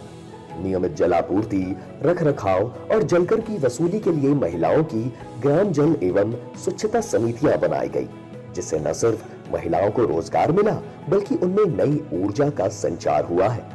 जल परीक्षण के लिए जिले स्तर पर NABL मान्यता प्राप्त प्रयोगशाला बनाई गई और ग्राम स्तर पर जांच किट दी गई, जिससे पानी की गुणवत्ता पर ग्रामीणों का भरोसा बढ़ा। पहले पानी वही चलाते थे ना, हैंडपंप का ना, अभी नल लगेगा तो जरा ठीक से भाई पानी की ज्यादा आफत नहीं पड़ती। जिले में मिशन न्यू के जरिए आंगनवाड़ी केंद्रों में 5 साल तक के बच्चों को खेल खेल में सीखने की आदतों का विकास किया जा रहा है, जिससे पीएम पोषण योजना की प्रगति सुनिश्चित हुई है। जिला कलेक्टर की पहल पर मिशन आशियाना के तहत अलग अलग योजनाओं के माध्यम से भूमि की उपलब्धता व भूमि दान करवाकर भूमिहीन परिवारों के आवास बनवाना सुलभ किया, जिससे उन्हें प्रधानमंत्री आवास योजना का लाभ मिल सका। शिक्षक विहीन शालाओं में शिक्षा व्यवस्था को सुदृढ़ एवं बेहतर बनाने के लिए मिशन ई गुरु के अंतर्गत दूरस्थ दुर्गम क्षेत्रों में 100 एंड्रॉइड बॉक्स के माध्यम से उत्कृष्ट व्यवस्था की गई। देश की जानी मानी संस्थाओं जैसे बायजूस और आकाश के बेस्ट नोट्स इन एंड्रॉइड बॉक्स के माध्यम से बच्चों को गुणवत्तापूर्ण शिक्षा उपलब्ध करा रही है। लोगों तक योजनाओं के लाभ पहुंचाने के लिए पहुंच अभियान, जन सेवा यात्रा एवं विकसित भारत संकल्प यात्रा जैसे कार्यक्रमों का भरपूर लाभ लिया गया। जनजाति इलाकों में खाटिया बैठकों का आयोजन किया गया। स्थानीय लोगों का भरोसा जीतने के लिए पटेल, पुजारा और तड़वी जैसे जनजातीय समुदाय पर प्रभाव रखने वाले लोगों की मदद से संदेश दिए गए। हम बच्चों को स्टोन से ABCD भी लिखना सिखाते हैं, आकृतियां भी बनाते हैं, फूल पत्तियों से भी हम आकृतियां बनाकर सिखाते हैं। मिशन न्यू से हमें बच्चों को बहुत अच्छा ज्ञान प्राप्त होता है। बड़वानी में जिला प्रशासन के नवाचारों की लंबी फहरिस्त है, जिससे बड़वानी 360 डिग्री समग्र विकास की राह पर तेजी से आगे बढ़ रहा है। इन नवाचारों ने जिले में भारत शासन की सभी 12 योजनाओं में भी उल्लेखनीय प्रगति की है। नीति आयोग भारत शासन के आकांक्षी जिला कार्यक्रम ने बड़वानी जिले को एक अच्छा अवसर प्रदान किया है, जिससे जिला एस्पिरेशनल से इंस्पिरेशनल बनने की राह पर चल पड़ा है। जिला प्रशासन के नवाचारों ने ग्रामीणों के जीवन में सकारात्मक बदलाव लाने की दिशा में महत्वपूर्ण काम किया है और लगातार कर रहे हैं। समग्र विकास की इस यात्रा में बड़वानी ने जो कदम उठाए हैं, वे न केवल जिले बल्कि पूरे राज्य और देश के लिए एक उदाहरण बन चुके हैं। जिले की यह समग्र रूप से प्रगति की यात्रा नीति आयोग के आकांक्षी जिला विकास कार्यक्रम की देन है। पीपीटी लगाइए।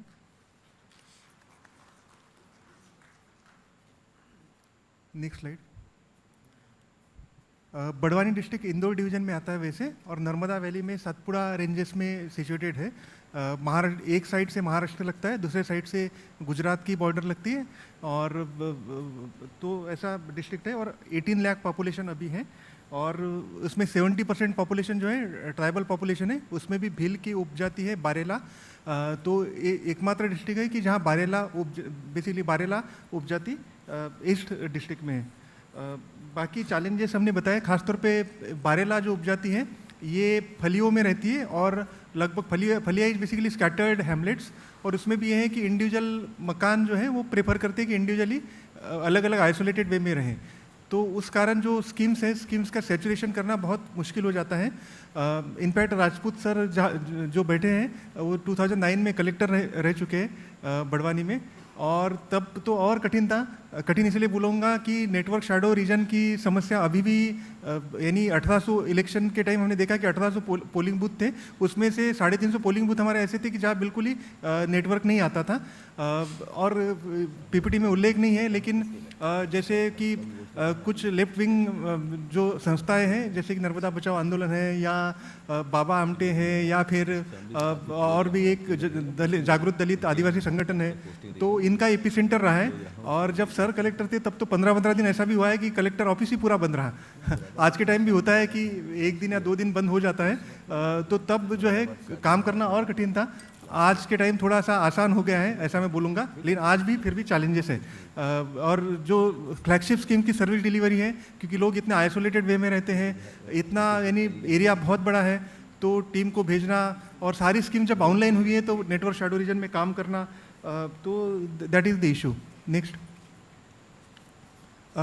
एस्पिरेशन डिस्ट्रिक्ट होने के कारण जो अच्छी डेल्टा रैंक रही, उससे हमें लगभग 17 करोड़ के आसपास राशि नीति आयोग की तरफ से मिली।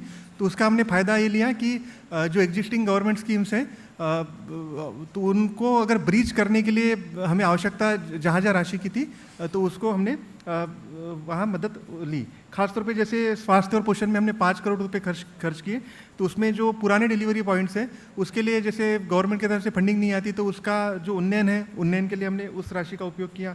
जैसे आंगनबाड़ी केंद्र हैं, तो वहाँ जैसे पानी के लिए जो व्यवस्था करनी है, या फिर खाने के लिए केसरोल आदि की व्यवस्था करनी है, ये सारे हमने काम किए।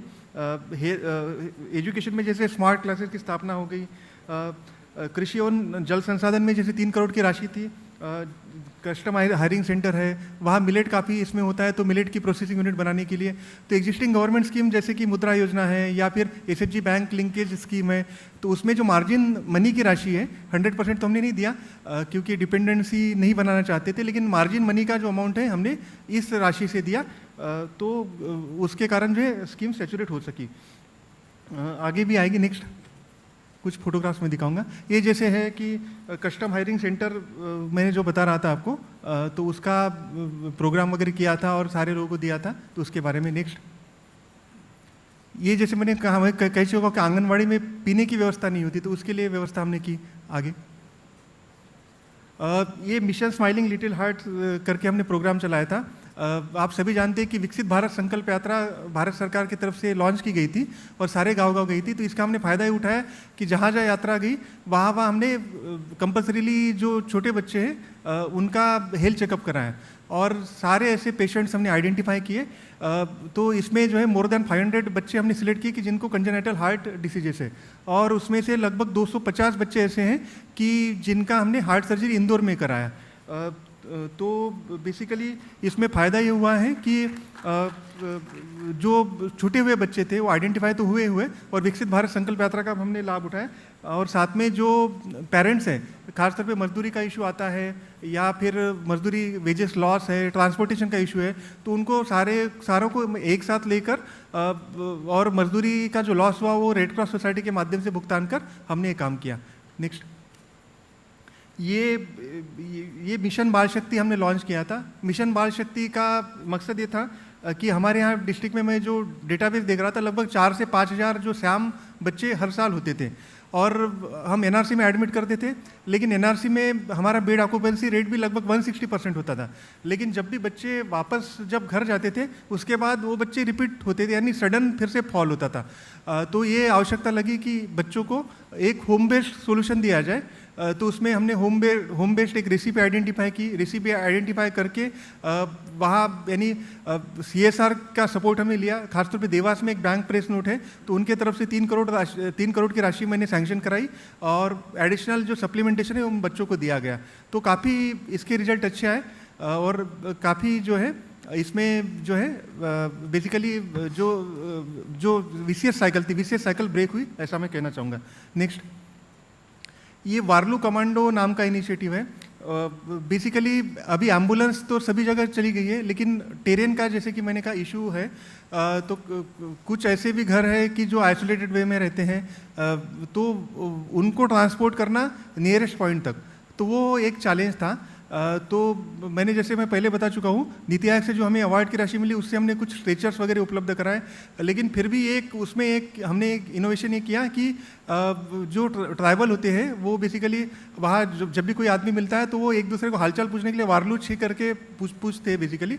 तो एक हमने वार्लू कमांडो नाम का कमांडो आइडेंटिफाई किया और ऐसी प्रेग्नेंट लेडीज हमने आइडेंटिफाई की जो कि डेटाबेस हमारे पास, क्योंकि पूरा डेटाबेस होता है, तो उसके आधार पे कि जिनकी पोटेंशियल डिलीवरी होम डिलीवरी हो सकती है, या ऐसी महिला आइडेंटिफाई की जिनकी पहली जो डिलीवरी है होम डिलीवरी हो चुकी है, तो उनको आइडेंटिफाई करके जो उसी फलिया के ऐसे यंग बच्चे आइडेंटिफाई किए जिनके पास 2 व्हीलर हो और जो विलिंग हो कि ट्रांसपोर्ट करने के लिए, तो उनको हमने ट्रेन किया और ऐसे सारी प्रेग्नेंट वुमन को हम जो है पहले ही शिफ्ट कर देते थे, जिसके कारण 1000 से अधिक जो डिलीवरीज है होम डिलीवरीज हम कन्वर्ट करा पाए इनटू इंस्टीट्यूशनल डिलीवरीज। नेक्स्ट, एक पहुंच अभियान करके अभियान लॉन्च किया गया था। आप जब भी कोई भी स्कीम जब भी आती है नहीं आती है, तो आप देखेंगे कि जनरली बेनिफिशियरी ओरिएंटेड स्कीम में 3 चीज़ों की आवश्यकता होती है। आधार की, दूसरा होता है कि एक मध्य प्रदेश में यूनिक आईडी है समग्र, और तीसरा है bank account number. Bank account में विभिन्न प्रकार के इश्यूज आते हैं, जैसे कि डीबीटी एनेबल्ड नहीं होना, बैंक अकाउंट इनएक्टिव होना, तो सारे स्कीम्स में ये आता है और सारा अमला परेशान होता है। तो हमने फिर एक साथ ही पहुंच अभियान नाम का एक अभियान चलाया था, जिसमें केवल 3 चीज़ों के ऊपर फोकस किया। चाहे स्कीम कोई भी रहे, तो छोटे मोटे इशू होते हैं कि जैसे इंग्लिश में नाम किसी व्यक्ति का अलग है और आधार में नाम अलग है, तो ये घर घर पहुंच के हमने जो है हर व्यक्ति की, हर हाउस होल्ड की मार्किंग करके हमने इस डेटाबेस को करेक्ट किया और जिसका हमें स्कीम्स के सैचुरेशन में लाभ मिला। नेक्स्ट, ये कि प्रधानमंत्री आवास योजना में एक मिशन आशियाना करके हमने नवाचार किया था। प्रधानमंत्री आवास के जो है टारगेट तो मिलते हैं, लेकिन काफ़ी ऐसी फैमिलीज होती है क्योंकि उसमें कंपलसरी है कि लैंड एंटाइटलमेंट होनी आवश्यक है। जब तक लैंड आपके नाम से नहीं होगा तब तक वहाँ जो है आपको सैंक्शन नहीं होगा आवास। तो एक हमारे यहाँ एक आशाग्राम ट्रस्ट की एक ज़मीन है जिसमें कुछ कुष्ठ रोगी रहते हैं और वो पुराने टाइम से 1980 में उनको छोटी छोटी झोपड़ियाँ मिली थी। आज की स्थिति में वो बहुत ही ख़राब स्थिति में आ गई थी। तो उनको हमने बेसिकली लैंड का एंटाइटलमेंट दिया, तो लगभग वहाँ 68 फैमिलीज है, तो उनके सारों के प्रधानमंत्री आवास वहाँ बन गए। तो उसकी ये फोटोग्राफ है। साथ में एक ऐसा गाँव था कि उस गांव में प्रधानमंत्री आवास तो सैंक्शन हुए थे, उसको एक बहुत ही डेरोगेटरी नेम था, उसको हगरिया फलिया नाम से जाना जाता था। तो वहाँ एक कुरुम सिंह नाम के एक ट्राइबल व्यक्ति थे, तो उन्होंने जो है लैंड डोनेट किया और उसमें हम जो है 22 लोगों को मकान दे पाए प्रधानमंत्री आवास। तो उस बस्ती का भी नाम चेंज करके फिर हमने रूपनगर, उसके नाम से रूपनगर किया गया। इसी प्रकार जो है वनाधिकारवाज चैलेंज, तो वनाधिकार में लगभग हमने 3032 के आसपास वनाधिकार के पट्टे दिए और बाकी भी जैसे अर्बन में भी लगभग 1000 के आसपास हमने पट्टे दिए, जिसके कारण प्रधानमंत्री आवास में भी हम सैचुरेट हो पाए। नेक्स्ट, ये मिशन ई गुरु है। मिशन ई गुरु का मकसद ये था कि नेटवर्क शैडो रीजन में जो स्कूल होते हैं, खासतौर पे 10वीं के जो स्कूल्स है, उसमें होता है कि एक तो टीचर्स जाते नहीं हैं या फिर टीचर जाते नहीं और नेटवर्क शैडो रीजन होने के कारण हम मॉनिटरिंग ही नहीं कर पाते।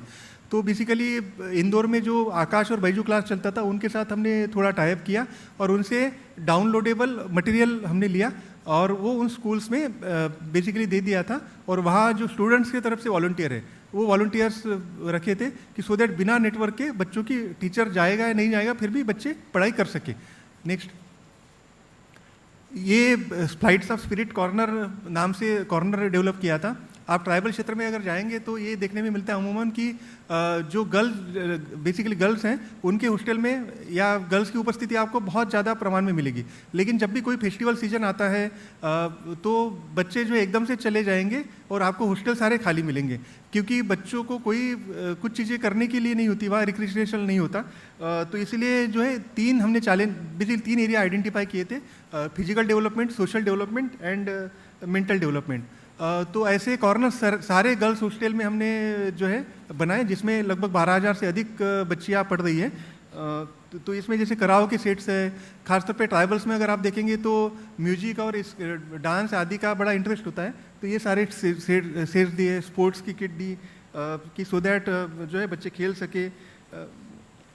नेक्स्ट, एक इशू ये था कि हमारे यहाँ सिकल सेल एनीमिया का काफ़ी जो है प्रतिशत है वहाँ, तो ब्लड की भी काफ़ी आवश्यकता होती है। तो जब डिस्ट्रिक्ट हॉस्पिटल में मैं जाता था तब तक ये आता था कि ब्लड नहीं है, या कंप्लेंट आती थी ब्लड नहीं है, ब्लड डोनेशन करने के लिए कोई तैयार नहीं है। तो हमने फिर सारे लोगों से टाइप करके, सारे लोगों से सपोर्ट से एक मैसिव ब्लड डोनेशन कैंप आयोजित किया, जिसमें एक ही दिन में बड़वानी जैसे छोटे से शहर में 2100 लोगों ने ब्लड डोनेट किया। उसके बाद हमने जो है कैलेंडर एक फिक्स किया था, जिसमें कुछ एनजीओज की, कुछ लोगों की, कुछ अलग अलग ऑर्गेनाइजेशंस की रिस्पॉन्सिबिलिटी फिक्स की। तो उसके बाद जो है पिछले 2 सालों में कभी भी ऐसा नहीं हुआ कि हमारी ब्लड बैंक ड्राई हुई हो, तो ब्लड बैंक में 100% ब्लड अवेलेबल होता ही है। तो इसका भी एक वर्ल्ड रिकॉर्ड बना था, जो कि बेसिकली मीडियम जो शहर है उस कैटेगरी में गिनीज बुक में गया था। नेक्स्ट, ये basically Mamata brigade is initiative basically ये है कि हेल्थ एंड एजुकेशन रिलेटेड जो इंडिकेटर्स हैं, उसमें बेसिकली दोनों डिपार्टमेंट के ग्राउंड लेवल फंक्शनरीज की भूमिका बहुत महत्वपूर्ण होती है। लेकिन ये देखने में आता है कि डिस्ट्रिक्ट लेवल से लेके विलेज लेवल तक ये दोनों फंक्शनरीज एक साथ नहीं बैठते कभी भी। तो हमने इंश्योर किया कि इनकी कॉमन बैठकें हो, उसका नाम हमने ममता ब्रिगेड रखा था, और उनकी जॉइंट मीटिंग अभी भी होती है और कंटिन्यूसली उसके कुछ पैरामीटर्स हमने सेट किए थे, उसका कुछ कैलेंडर फिक्स किया था, उसके कुछ फॉर्मेट फिक्स किए थे, जिसके कारण हमें मदद हुई। साथ साथ वैक्सीनेशन, जैसे मिशन इंद्रधनुष होता है तो वैक्सीनेशन और बाकी भी चीज़ें जब इम्पोर्टेंट कुछ स्कीम्स आती हैं सरकार की प्रायोरिटी की, तब वहाँ बेसिकली ट्रेडिशनल जो लीडर्स हैं उनको पटेल, पुजारा या तड़वी के नाम से जाना जाता था, उनकी खाटला बैठक नाम से बैठक आदि हम ऑर्गेनाइज करते। नेक्स्ट, ये मिशन न्यू एक इनिशिएटिव लिया गया था। मिशन न्यू का मतलब ये था कि हमारे जो आंगनवाड़ी सेंटर्स हैं, जिनके ऊपर हेल्थ और न्यूट्रिशन के इंडिकेटर्स हमारे काफ़ी महत्वपूर्ण होते हैं, तो केवल ये होता है कि खाना, बस बच्चे आते हैं, खाना बंटता है और बच्चे चले जाते हैं। तो इसमें ये किया था कि कुछ हम 2 वीडियोज भेजते थे बेसिकली। एक वीडियो जो है बेसिक मेंटल एक्टिविटी और दूसरा वीडियो रिगार्डिंग फिजिकल एक्टिविटी, और व्हाट्सएप ग्रुप्स के माध्यम से हम वीडियो भेजते थे एक दिन पहले, और दूसरे दिन जो है आंगनवाड़ी कार्यकर्ता का काम होता है था कि 2-2 मिनट की वीडियो वापस हमें सेंड करें। तो इसका काफ़ी अच्छा ये रहा और ज़िले में लगभग 1800 आंगनवाड़ी है, उसमें से ऑन एवरेज जो है 1600 आंगनवाड़ियों से प्रतिदिन हमारे पास वीडियो आते थे। नेक्स्ट, ये जो बेसिकली मेडिकल कैंप्स भी आइसोलेटेड जो एरियाज हैं उनमें क्लस्टर लेवल पे हमने मेडिकल कैंप्स हमने लगाए थे with the help of Indore के जो कमिश्नर सर हैं, और इंदौर से प्राइवेट हॉस्पिटल से टीम आती थी और हेल्थ कैंप आदि करती थी। नेक्स्ट, इसका फायदा ये हुआ कि प्रधानमंत्री आवास अर्बन है, ग्रामीण है, उज्ज्वला स्कीम है, मातृवंदना योजना है, पीएम पोषण है, मुद्रा योजना है, केसीसी है, पीएम स्वनिधि है, आदि 8 स्कीम लगभग 100% हमारी सैचुरेट हो सकी। नेक्स्ट, जल जीवन मिशन में मैं इतना ही बताना चाहूँगा कि जो डिस्ट्रिक्ट के टारगेट्स थे वो लगभग 100% हमने किए थे। जो 40% का गैप था वो केवल group housing, group multi village scheme का टारगेट जो है हमारा अभी चल रहा है, जो कि बेसिकली जल निगम की तरफ से किया जाएगा। और जो 2 साल की अवधि थी उस अवधि में हमने लगभग 1,40,000 कनेक्शंस दिए। नेक्स्ट, प्रधानमंत्री आवास जो ग्रामीण था, ग्रामीण में हमने लगभग 3,000 लोगों को, जैसे कि मैंने कहा कि वन अधिकार हमने दिया था। साथ में कुछ जो फलियाँ होती है, आइसोलेटेड फलियाँ जो लोग रहते हैं, वहाँ एक कॉस्टिंग का इशू आता है हर बार कि कॉस्टिंग ज़्यादा होती है, तो कॉमन पुलिंग हमने की रिगार्डिंग जैसे कि रेत है, गिट्टी है, जिसके कारण हम कॉस्टिंग बचा सके।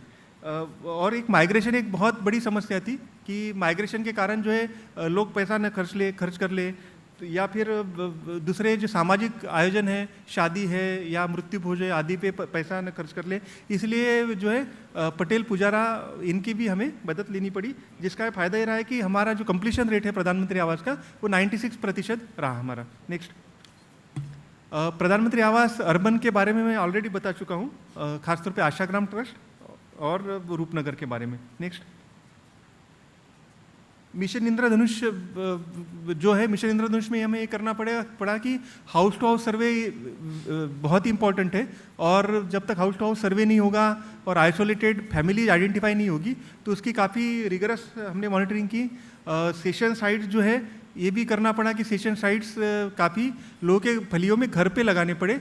और एक चैलेंज एक आता था कि जब भी कोई भी एएनएम जाती है हर इंडिविजुअल सेशन के लिए, तो उसको ना काफ़ी कुछ सामान लेके जाना पड़ता है। तो कुछ सामान ऐसा होता है जैसे कि कॉटन सैप्स है या फिर कुछ मेडिसिन है कि जो बार बार कैरी करने की आवश्यकता नहीं, तो हमने कुछ कॉर्नर्स कुछ फलियों में ही बना दिए परमानेंटली, कि यानी इंडिविजुअल लोगों के घर में, कि सो दैट वहाँ जो है आंगनवाड़ी कार्यकर्ता या एएनएम जो है वो जाए और उसको सामान कैरी करने की आवश्यकता न पड़े। नेक्स्ट, आयुष्मान भारत में मैं बताना चाहूँगा कि हाउस टू हाउस सर्वे और बाकी चीज़ों के कारण जो है 2 साल के टेन्योर में हमने लगभग 4.5 लाख से अधिक आयुष्मान कार्ड हमने बनाए। नेक्स्ट, उज्ज्वला योजना का भी हमारा कवरेज 95% है, और उज्ज्वला योजना में हम ये भी कह सकते हैं कि जो रिफिल का प्रतिशत है हमारा गैस सिलेंडर के रिफिल का, वो साल में 4 से अधिक गैस सिलेंडर का है।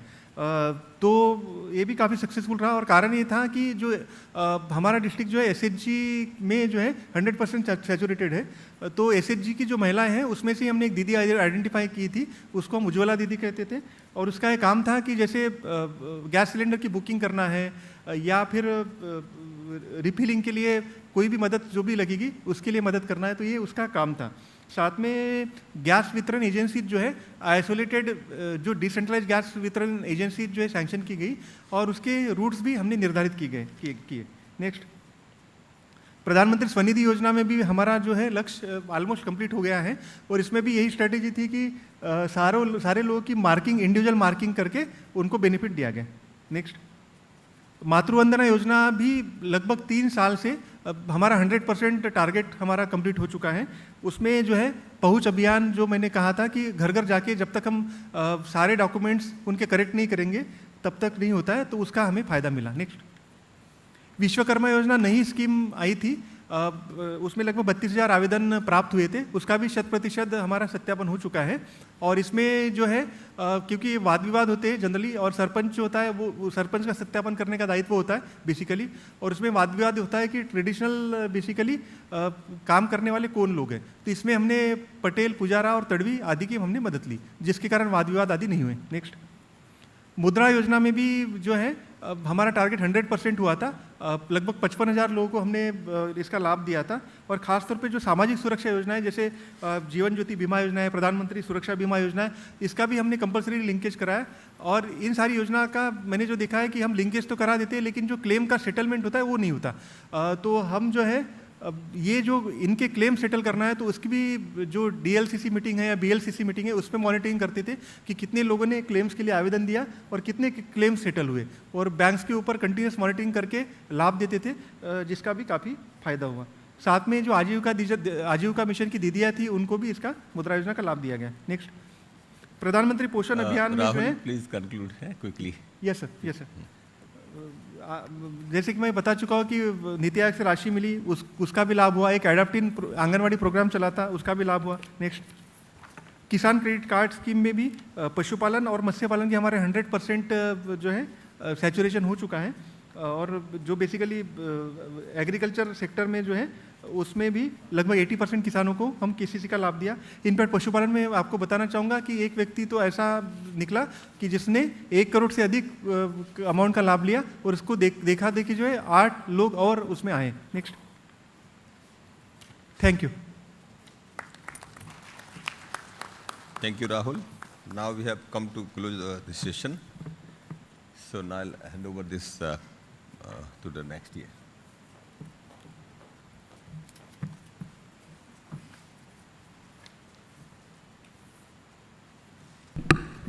Thank you so much, panel. May I request Dr. Shinde, esteemed Director, DRPG, to please join us on stage and present small tokens of gratitude to the esteemed chairperson and the speakers. That was yet another absolutely thought-provoking session on how hard work, love for people has resulted in initiatives that has been honored by Honorable Prime Minister himself. Can we have a round of applause for the panelists and esteemed chairperson for sharing his thoughts and experiences with us, so wonderfully chairing this session. Thank you so much, sir. Presenting honors, Dr. Tushavas Shinde, esteemed Director, DRPG.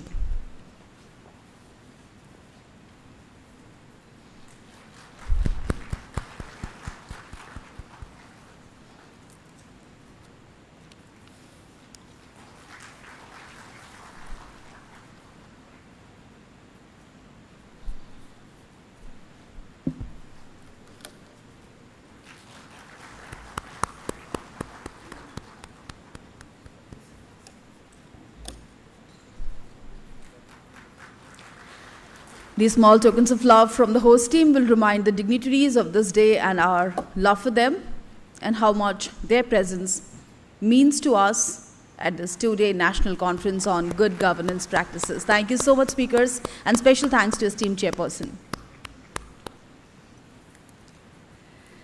Ladies and gentlemen, give us a couple of minutes to set the stage for the next technical session.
conference on good governance practices. This session is going to be about the good work being done in the state of Odisha. We have 4 speakers from Odisha who will present about the good work being done by them. We have Dr. Pradeep Kumar Raut, CEO, Odisha Computer Application Center. He will be presenting about our Odisha's own file management system, which is called OSWAS. We have Ms. Monisha Banerjee, Director Social Welfare. She will be presenting on the implementation of Subhadra scheme, which was recently launched last year. It was a very challenging task to implement the scheme on such a large scale. So a lot of coordination was involved, so she'll be talking about it. We have Shri Kirti Vasan, Collector Koraput, under whose leadership Koraput district received the prestigious PM's award in the holistic development of districts category. So he'll be talking about the work done in his district. We have Shri Manoj Satyavan Mahajan, Collector Sundargarh district.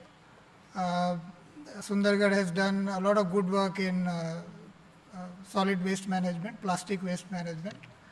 So he'll be talking about it.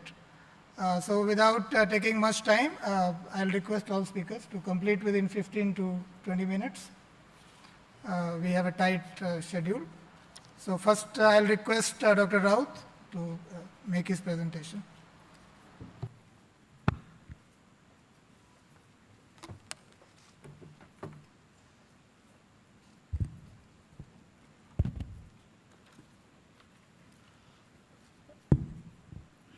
Respected Chair, senior officers from DRPG, senior officers from the Odisha government, participants from various states, good morning to you all. As the session chair already deliberated, this would be the Odisha's first initiative of e-office system in the state. The journey starts much before 2007, and we have able to implement it from 2013. The basic objective of the system is to make all government offices paperless and to bring all functioning into one platform. That is the objective of the system. And second, end-to-end automation of all processes, starting from DAC processing to the letter disposal. And its coverage starts from government secretariat to the directorate, all public sector undertakings, universities, districts. Now we are targeting the sub-districts, subdivisions and blocks also. Now, if you look at the efficiency and efficacy, this seamless integration among all department, referral department, inter-departments and inside functioning. Even district to block, district to state, all are seamless integration. So during the last 2013 to 25, we have processed around 2 million files in the system successfully. And almost 15 million DACs have been processed. If you look at the journey, we have started the initiative 2007. We have learned from Gujarat, Andhra Pradesh. We have visited various states. Then the best practices we have collected and developed our own system in technical support of TCS, Tata Consultancy Services. And actual go live started in 2008 in some of the departments. Yesterday, Sri S.N. Tripathi was here. Actually, he played a pivotal role. His department, rural development, was the first to initiate OSWAS in the state.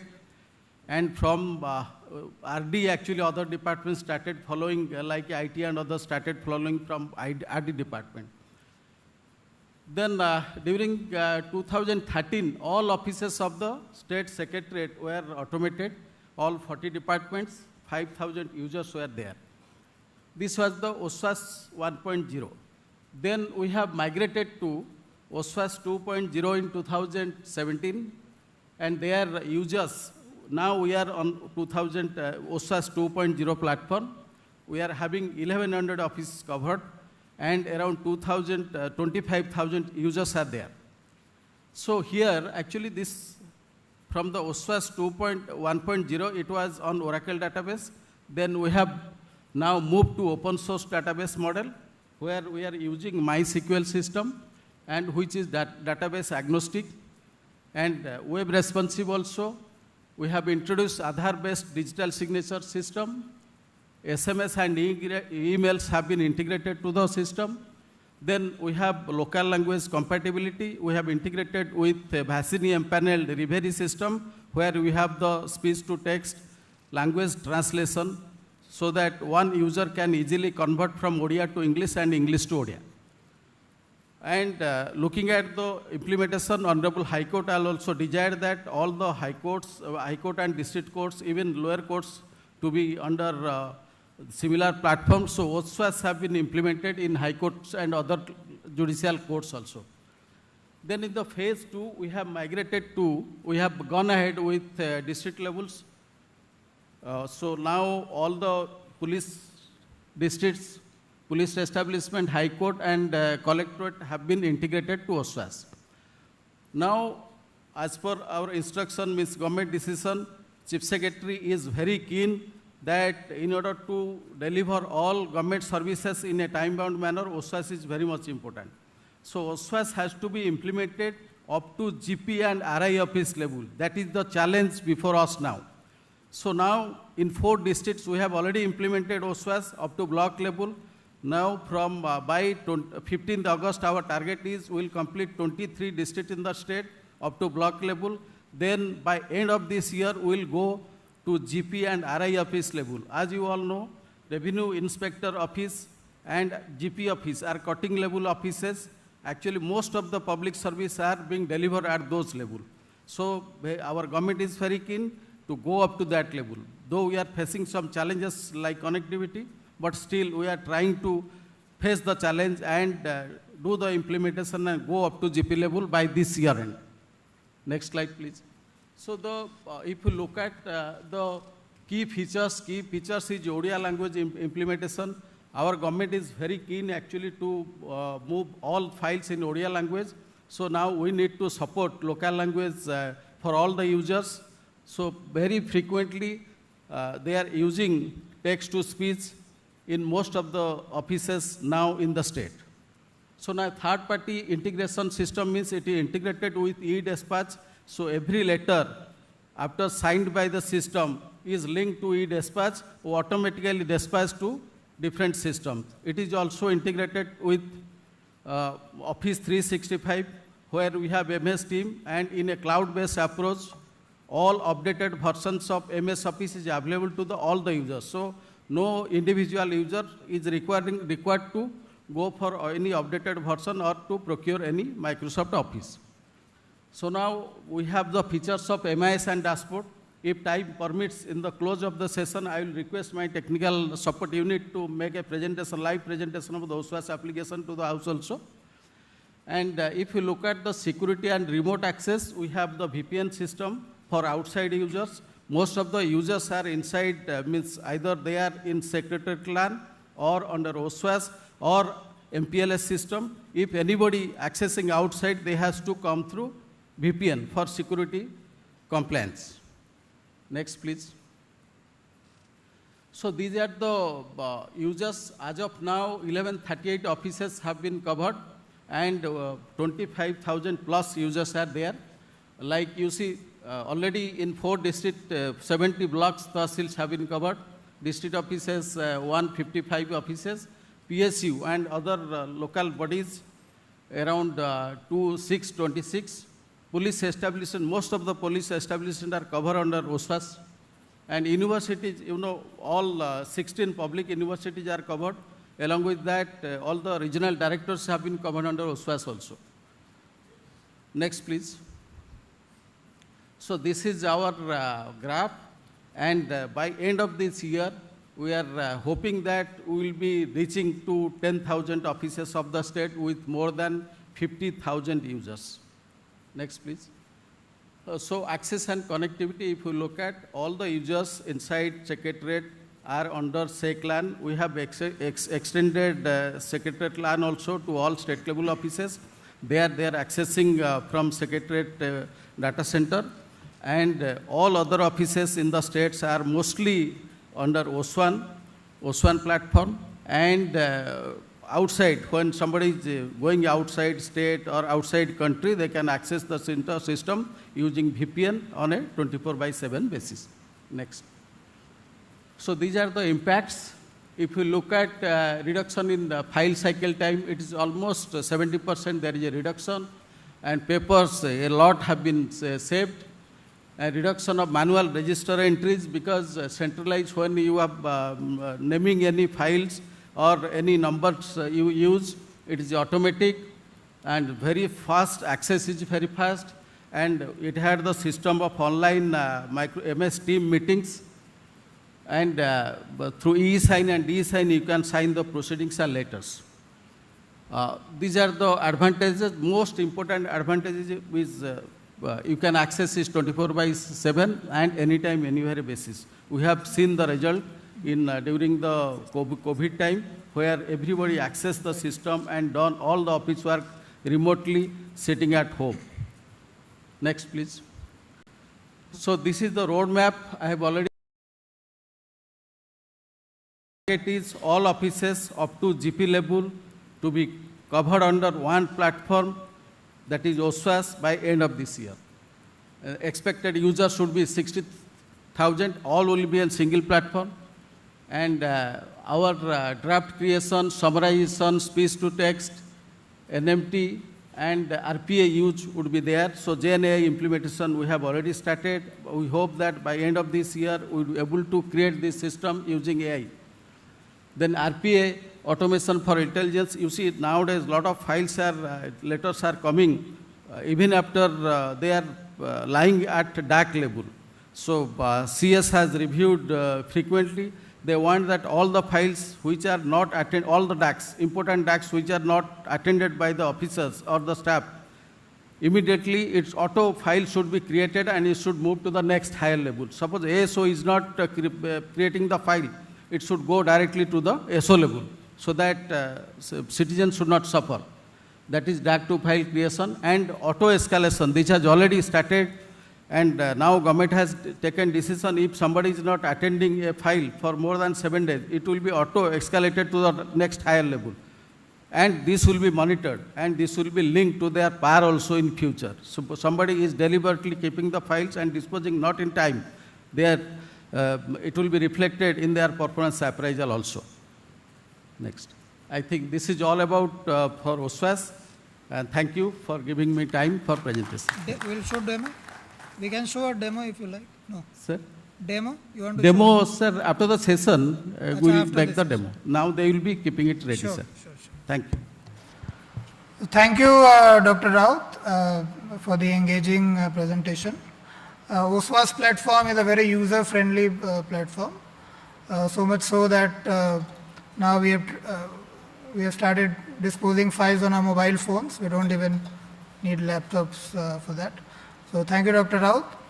Now I'll request Ms. Monisha Banerjee, Director Social Welfare, for her presentation on Subhadra scheme implementation.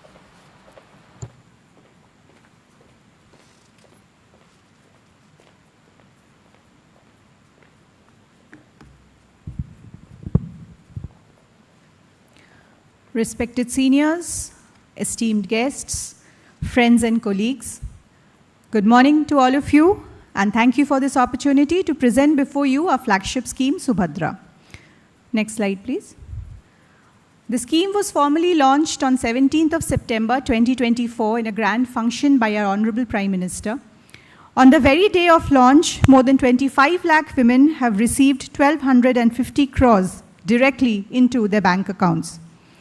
The scheme envisages a total outlay of 55,825 crores over a period of 5 years. Under Subhadra, the beneficiaries are in the age group of 21 to 60 years. Over a period of 5 years, each one of them will receive 50,000 rupees every year in 2 installments of 5,000 each. The installments shall be given out on the day of Rakhi Purnima and on the day of International Women's Day. Already, more than 1 crore women have received their benefits directly into the bank accounts. Next slide, please. Next slide, please. Subhadra, as we see it, is a scheme not only for giving out financial benefits to women, but it has a more holistic approach. We want to enhance the economic and social status of women, promote financial independence, provide a financial safety net to the families, and through this, it is expected that there will be improved health outcomes, improved nutritional security, and also a better support to the educational systems available with the families. Next slide, please. The planning stage of this scheme was very, very crucial because it is one of the biggest schemes that has been launched by the government. We had a very short time to actually plan the policy and deliver it, and therefore, and we also had to cover the entire state because the age group that we had selected, it meant that almost every family in the state will have an eligible lady. During this process, more than 150 meetings, consultations, stakeholder participation consultations have been done from the grassroots panchayat levels to the district levels up to the state level. We have taken feedback directly from the citizens, and those suggestions given by the citizen groups and the representatives have been factored in while we were formulating the policy. Throughout this process, we have been guided by an empowered committee of ministers, which was headed directly by the Honorable Chief Minister. The Honorable Deputy Chief Minister has played a very important role in this process, along with our respected Chief Secretary and DC Madam. Our partners in this endeavor have been the State-Level Bankers Committee, NPCI from Government of India, our IT department, our OCAC organization, and of course the civil society organizations through which the outreach programs had been taken up. The focus had been a participatory approach in decision making, ensuring the entire process is transparent and accountable, interdepartmental convergence, and maximum use of technology, at the same time also taking care of the local sensitivities while rolling out the program. Next slide, please. These are some of the photographs of the various meetings that have taken place from time to time. Next slide, please.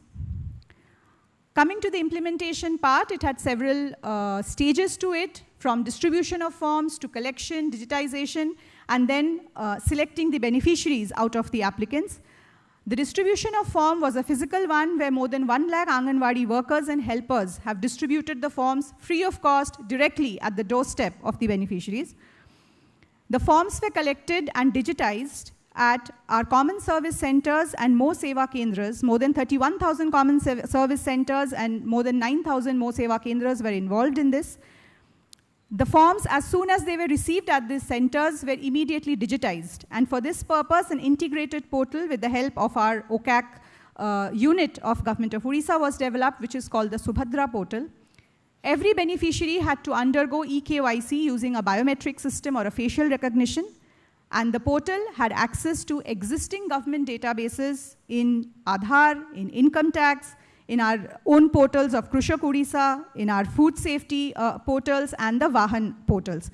The purpose of having access to these databases was that the beneficiary eligibility was cross-checked directly from the existing databases without having to go door to door for physical verification for people who are existing in these databases.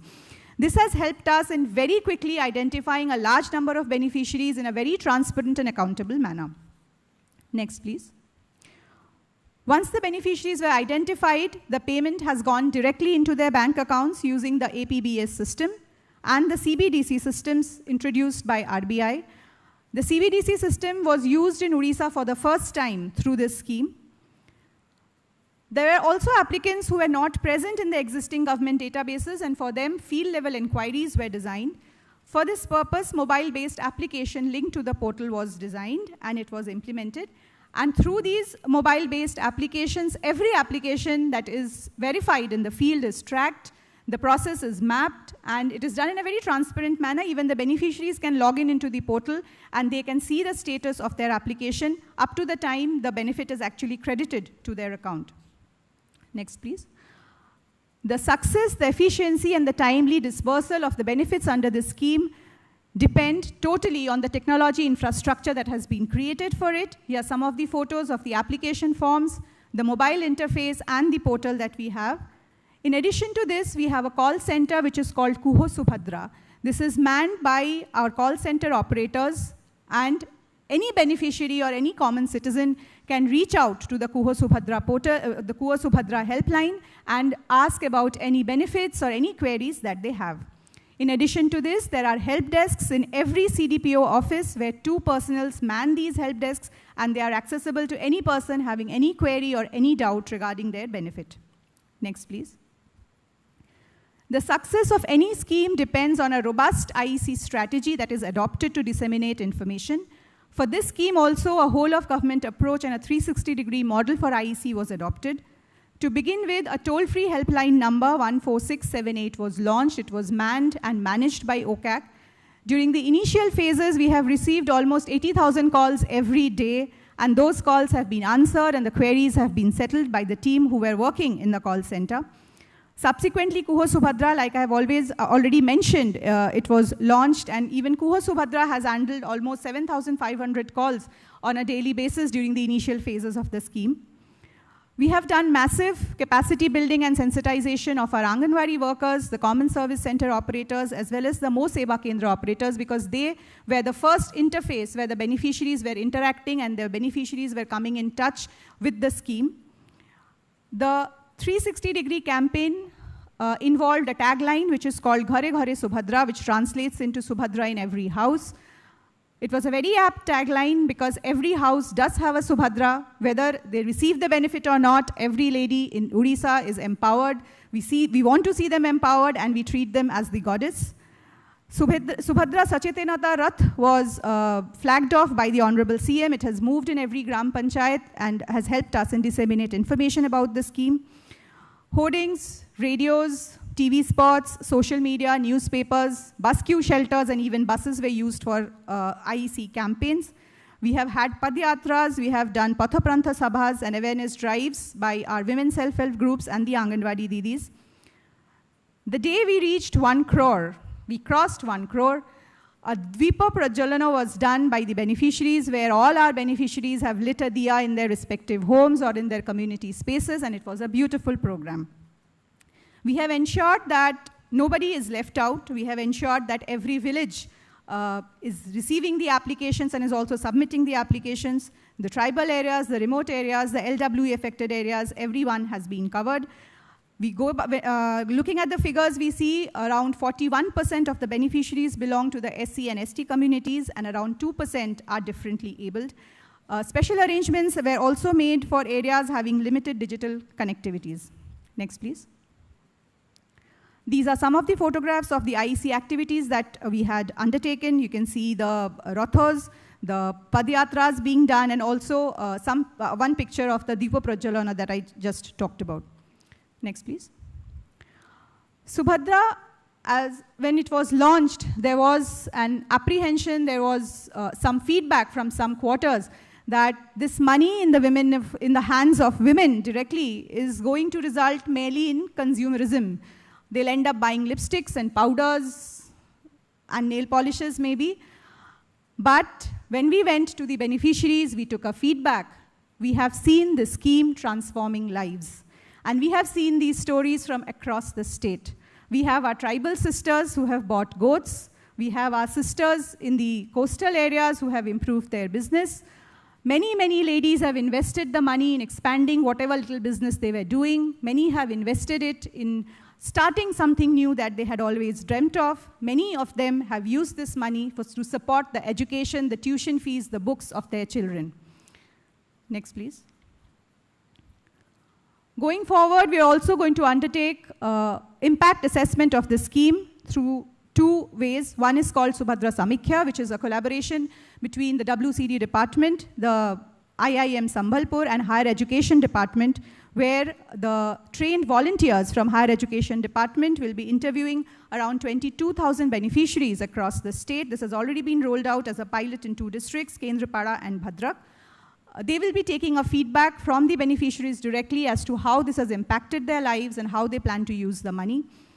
The impact assessment by IIPA New Delhi has a broader ambit, and it will be covering a greater part of the state. Here we want to understand how the targeting and the beneficiary coverage has been. Of course, financial impact is a part of the study again. We also want to identify the challenges and get suggestions on how we improve on better service delivery of this scheme. We also want to assess the accessibility and the user-friendliness of the portal. Next, please. I'll rest my presentation here with the last thought that Subhadra is not only a money doling out scheme, it is a scheme which transforms lives.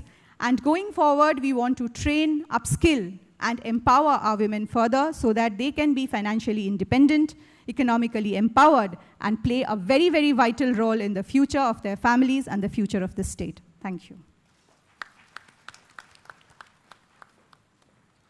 Thank you, Monisha, for your excellent presentation. Subhadra scheme is indeed transforming lives of women across the state, making them self-dependent. And as was mentioned by Monisha, the money they are receiving, they are actually putting it to very good use, which is empowering them in many ways. So thank you so much for the presentation. Now I'll request Shri Kirti Vasan, Collector Koraput, to present his PM award winning work in Koraput district.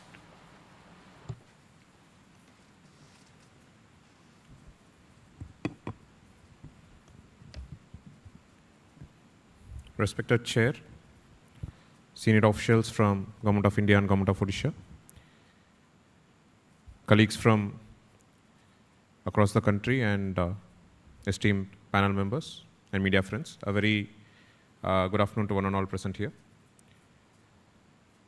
I'll be making a brief presentation on the initiatives that we have taken as a part of the PM Awards for Excellence in Public Administration under the Holistic Development of Districts category.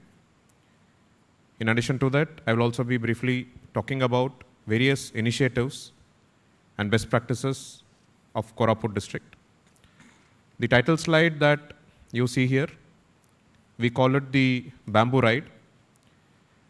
So these craft items have been handicrafted by bamboo artisans who were trained under PM Vishwakarma Yojana. And this shows the kind of expertise and the aspirations that the people in a remote tribal district of Odisha, they hold amongst themselves. Next slide, please. So this is a brief overview about Koraput district. Koraput by area is the 3rd largest district of Odisha, but by population we are the 15th populous. More than 1/3 of our area is forested, and the highest peak of Odisha, Devmali, is located in the Eastern Ghats in Koraput district. We have a 50% plus tribal population, and the literacy rate is as low as 49.2% as per the census data of 2011.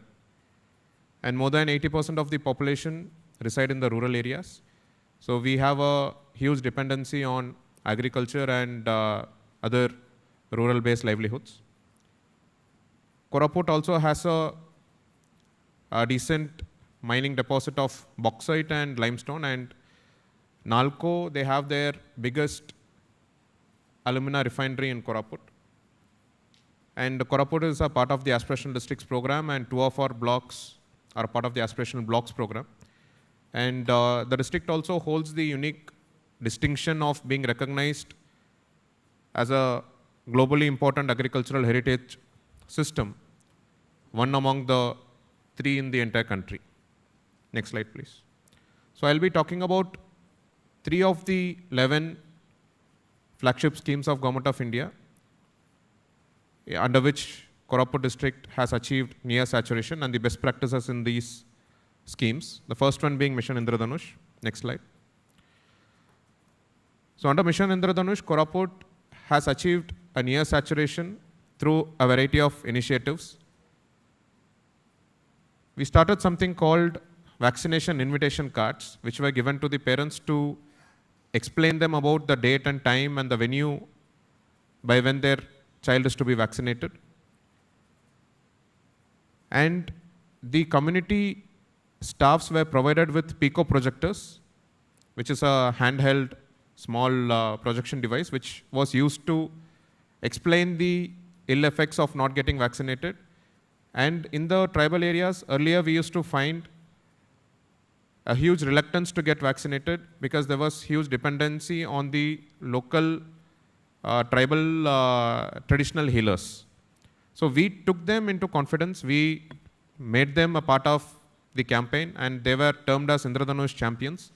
And through these traditional healers, we reached out to the community to encourage more and more people to come forward for the vaccination drives.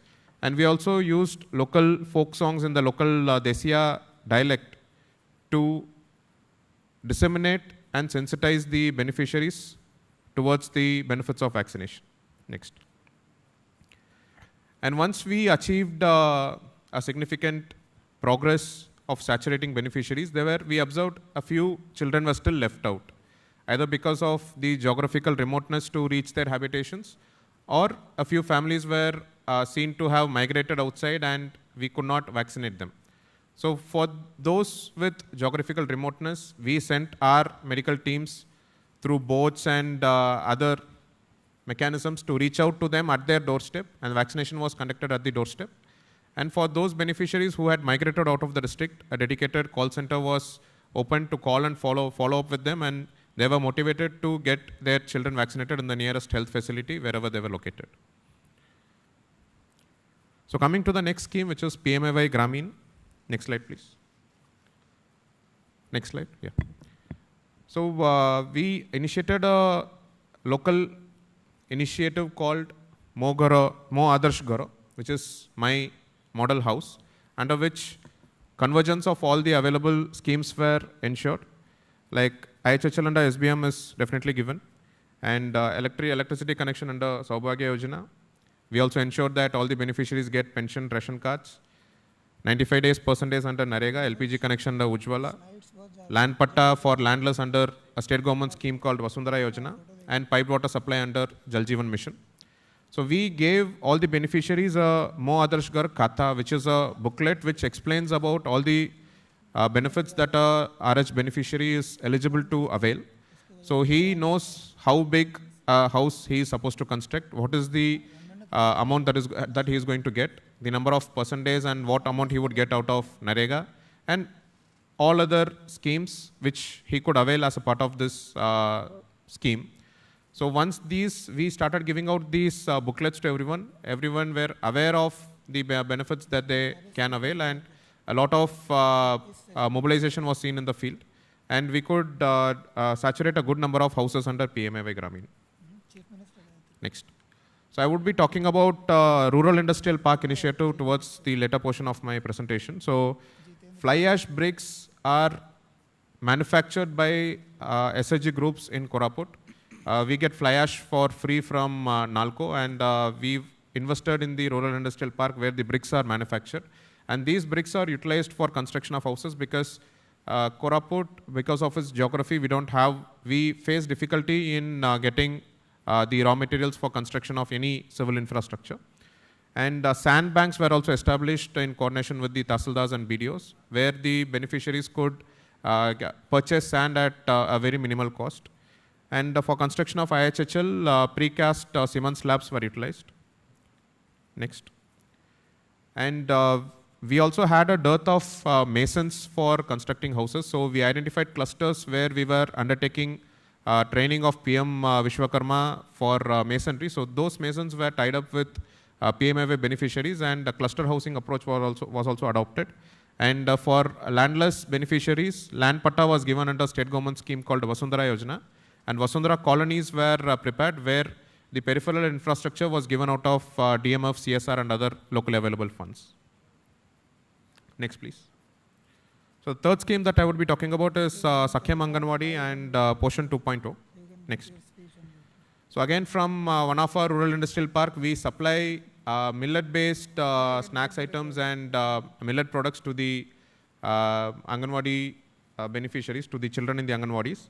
And nutrition at the doorstep is another initiative through which Poshan Vatikas were developed at the household level in convergence with NRLM as well as NREGA funds. And child-friendly spaces, model Anganwadis were also constructed across the district. Next. So our local SHGs were trained and they were given the task of providing uniforms to all the Anganwadis and our school children, which again improved their own livelihoods as well as it had a good impact on the disposable income of the family, which they could spend on the health and education of the children. And Sam and Ma'am children were identified and they were taken to the NRCs. And at the NRCs, we kind of found a little reluctance among the beneficiaries to stay there because the mother, since she has to stay there, her livelihood was getting affected. So out of DMF, we've started topping up the wage loss allowance that was being provided to the mothers of the children who were staying in the NRCs. So as on date, we provide 200 rupees wage loss compensation to the mothers of the children who stay in our NRCs. Next, please. Now I would briefly be talking about the district level innovations. The first one being Janmashri. Next slide. So this is an improvisation of initiatives that were taken in other districts of the state like Sundargarh and Ganjam, where under Pradhan Mantri PM SMA, the pregnant women are provided with free ultrasound scans free of cost. So the issue with Koraput was we did not have any private player who could support us in this initiative. So, and we also do not have a sufficient number of doctors who are trained in USG scanning.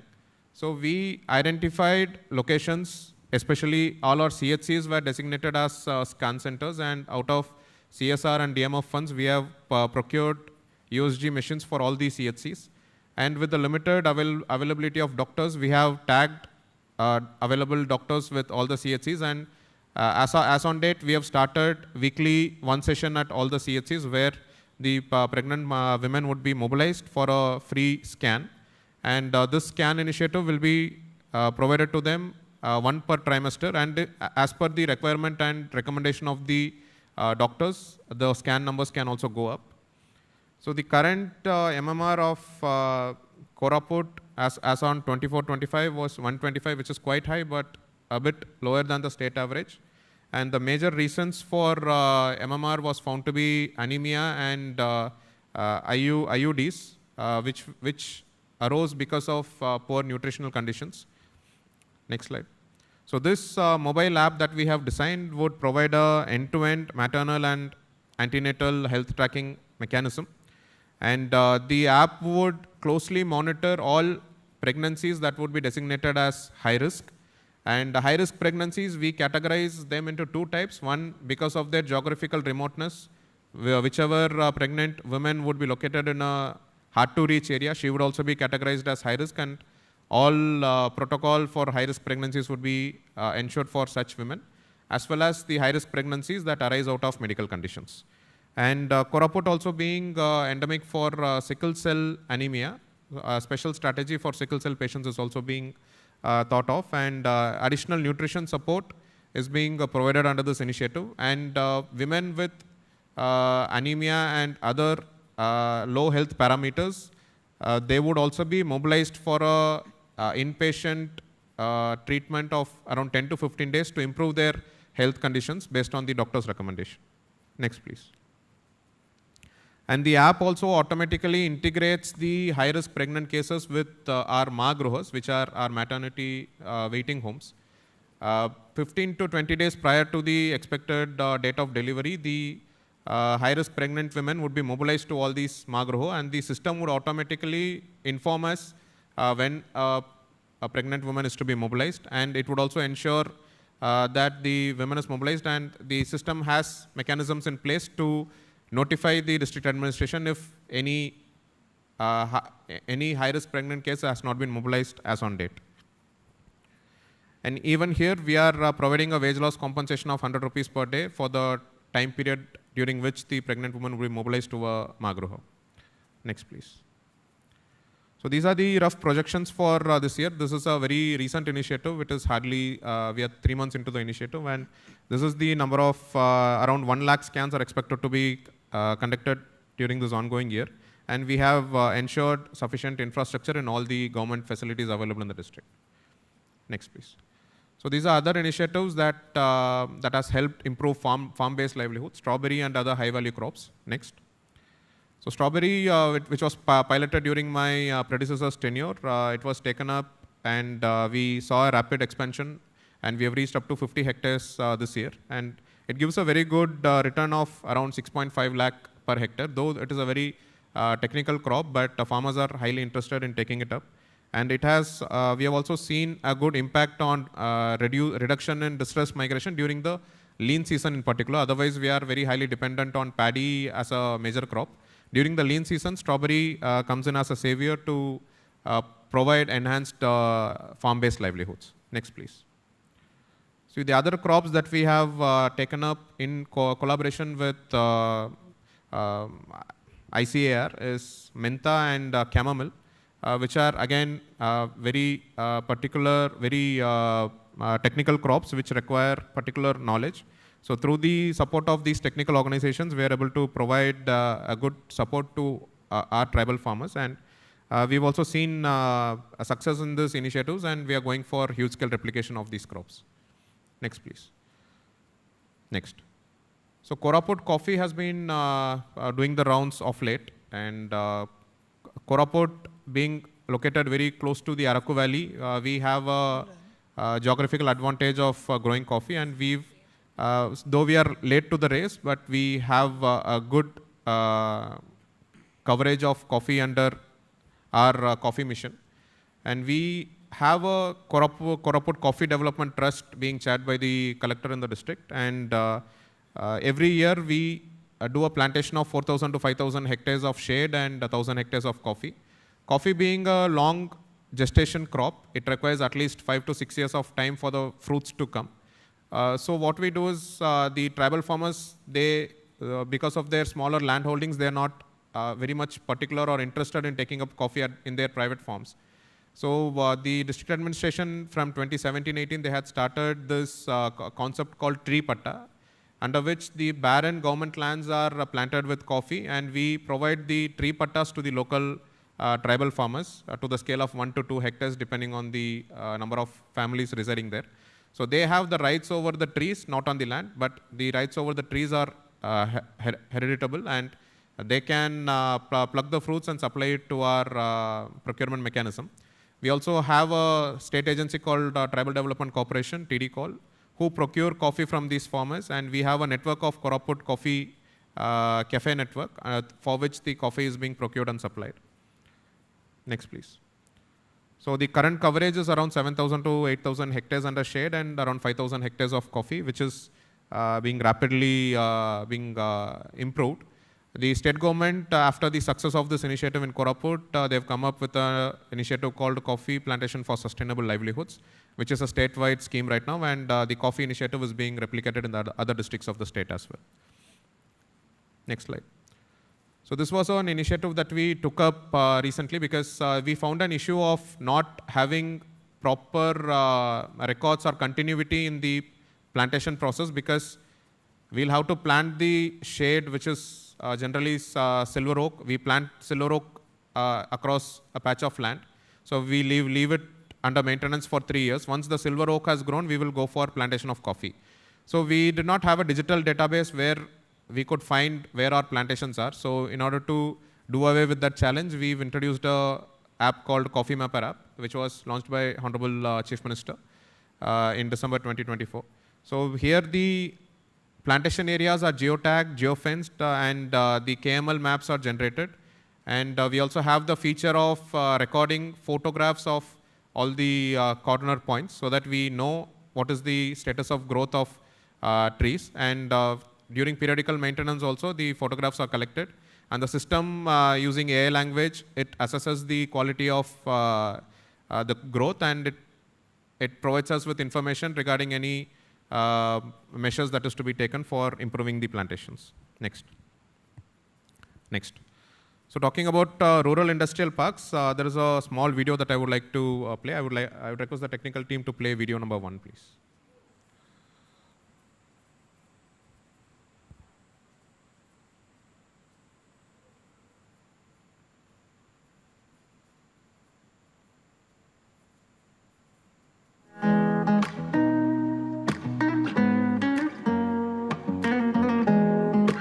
The rural industrial parks in Koraput have been launched with a prime motive to convert LWE hotbeds into development hotspots. The idea behind the industrial parks is to convert government buildings into thriving development hubs where the local SHGs come together to take up different developmental activities. ମୋ ନାଁ ଯୁକ୍ତି ମାଝୀ ମୁଁ ଘରେ ରହିକି ସିଲଉଥିଲି ହେଲେ ବି ଆମେ ବହୁତ ଅସୁବିଧାରେ ଥିଲୁ ତାପରେ ମୁଁ ଯେତେବେଳେ ଜାଣିଲି କୋଟପାଡ଼ରେ ସୁଦକ୍ଷା କେନ୍ଦ୍ର ଷ୍ଟାର୍ଟିଂ ହେଇଛି ତାପରେ ମୁଁ ଏଠି ଆସିଲି ତାପରେ ଆସିକି ଆମେ ଟ୍ରେନିଂ ନେଲୁ ଆମେ 32 ଜଣ ମା ଏଠି ରହୁଛୁ ଟ୍ରେନିଂ ନେଉଥିଲୁ ଟ୍ରେନିଂ ନେଲା ପରେ ତାପରେ ଆମକୁ ଏଠି ଶିଖେଇଲେ ସବୁ କେମିତି କପଡ଼ା କଟିଂ କରାଯିବ କେମିତି ୱାଇନିଂ କରାଯିବ ସବୁ ଶିଖେଇଲେ ତାପରେ ଆମେ ଏଠି ଆସିକି ସିଲେଇ କରୁଛୁ school uniform anganwadi uniform college uniform road dress भी आम सिलाई करुछु और तापर आयरन कर पैकिंग करी तापर बाहर को पठाउछु Women member, where we are able to see a member of the SHG earning somewhere between 7,000 to up to 15,000 rupees a month, which is a significant addition to the disposable income of the household. Different activities like paper plate making, agarbatti making, bakery activities, millet processing, and different other innovative agricultural practices are also being taken up as a part of this initiative. ମୋ ନାଁ ହେଉଛି ସନ୍ତୋଷୀ ହରିଜନ ଆମେ ହଳଦୀ ରୁମରେ 10 ଜଣ ମା କାମ କରୁଛୁ ଆଗରେ ହାତରେ ହଳଦୀ କରୁଥିଲୁ କୁଟିକିନା ବଜାର ହାଟରେ ବିକୁଥିଲୁ ଏବେ ବର୍ତ୍ତମାନ ଆମକୁ ଜିଲ୍ଲା ପ୍ରଶାସନରୁ ମେସିନ୍ ମିଳିଥିବାରୁ ଆମେ ମେସିନ୍ରେ ହଳଦୀ ରୁମ କରିକିନା 2 ପଇସା ଲାଭବାନ ଅଧିକ କରୁଛୁ ଆମେ ପେପର ପ୍ଲେଟ୍ରେ କାମ କରୁଛୁ ଜିଲ୍ଲା ପ୍ରଶାସନ ଦ୍ୱାରା ଆମକୁ ଏହି ମେସିନ୍ ଯାକ ମିଳିଛି ଏହି ମେସିନ୍ ମିଳିବା ଦ୍ୱାରା ଆମେ ବହୁତ ଉପକାର ପାଉଛୁ ଆଗରୁ ଆମେ ଶିଆଳି ପତ୍ର ଖଲି ତିଆରି କରୁଥିଲୁ ବେଶୀ ସମୟ ମଧ୍ୟରେ କମ୍ ଖଲି ଉତ୍ପାଦନ କରୁଥିଲୁ ଏବେ ମେସିନ୍ ମିଳିବା ଦ୍ୱାରା ବହୁତ ଖଲି ଶୀଘ୍ର ସମୟରେ କରିପାରୁଛୁ ଏବଂ ଲାଭବାନ ବି ହେଇପାରୁଛୁ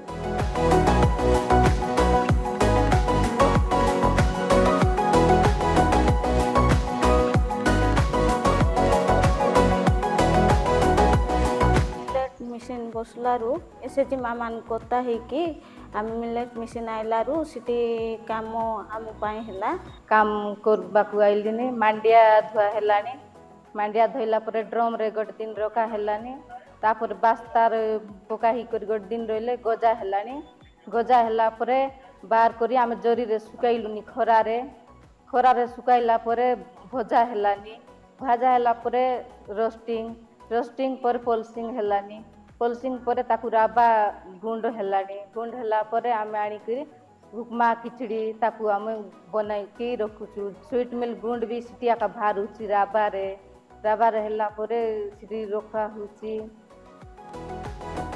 এই জায়গায় हमको एतकी सुविधा करिथिबारु धन्यवाद दउछि जिला प्रशासन को और सरकार को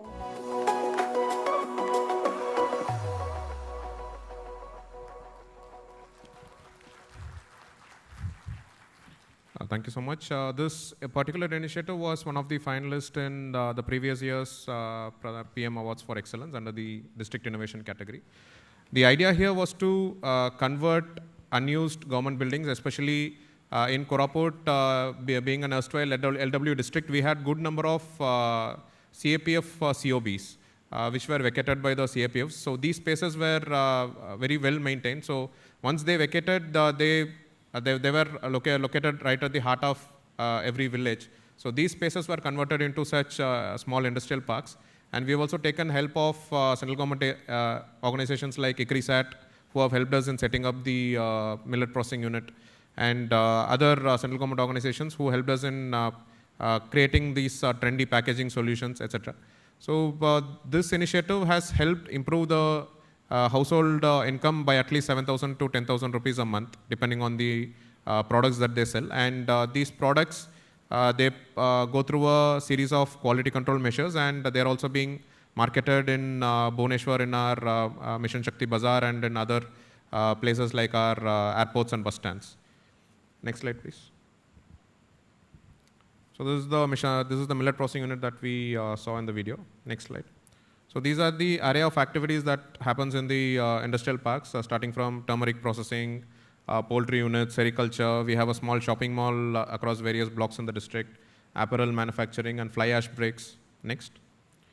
Footwear manufacturing, beekeeping, paper plate making, etc. And we also make it a point to ensure a creche facility in all these industrial parks so that the beneficiaries who come there can bring their children, leave them there for daycare, and take them back while they go back to their homes. Next.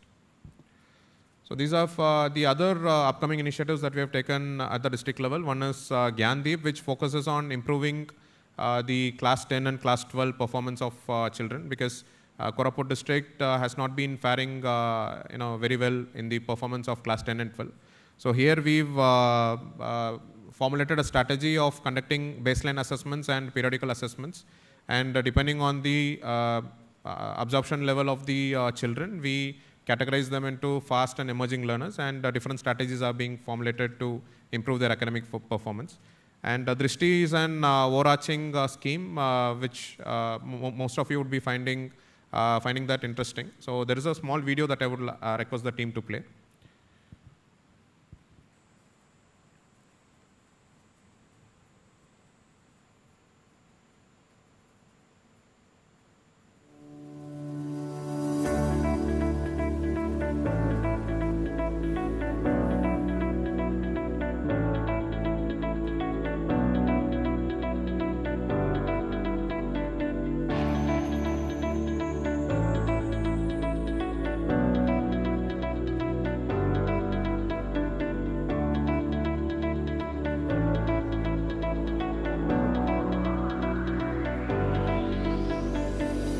Drishti is a mobile application developed by the Koraput District Administration with a simple but desirable goal. Application operates through a three-tiered workflow involving the admin, assessor and maintenance, each with a clearly defined roles and responsibilities to ensure efficient monitoring and resolution. A survey is created for Government Primary School, Maliguda. The assessor may be assigned by the admin, or alternatively, the application can auto-assign a school based on the assessor's proximity during field visits. Once an assessor is assigned, they visit the school to evaluate various key parameters such as student strength, toilet infrastructure and other critical facilities. जिला प्रशासन निर्देश क्रमे मुझे मालीगुड़ार primary school visit रे आसी एवं एठी विद्यालय जहाँ मौलिक सुविधा असुविधा अच्छी सेगुड़ी को देखी जहाँ असुविधा अच्छी सेगुड़ी को आमर जो दृष्टि एप्लिकेशन करा जायछि सेथिरे अपलोड करिछि एवं यह माध्यम रे खूब शीघ्र जहाँ असुविधा गुड़ी अच्छी सेगुड़ी को समाधान करा जिया पई ए एप्लिकेशन माध्यम रे व्यवस्था करा जायछि. Subsequently, the maintenance department takes necessary action based on the issues flagged by the assessor during the survey, such as repairs to toilet infrastructure, campus cleanliness, and other maintenance-related concerns. Once the identified issues are addressed, the department uploads real-time images as evidence of the completed maintenance and repair work. This marks the final stage of workflow, ensuring a transparent and accountable resolution process.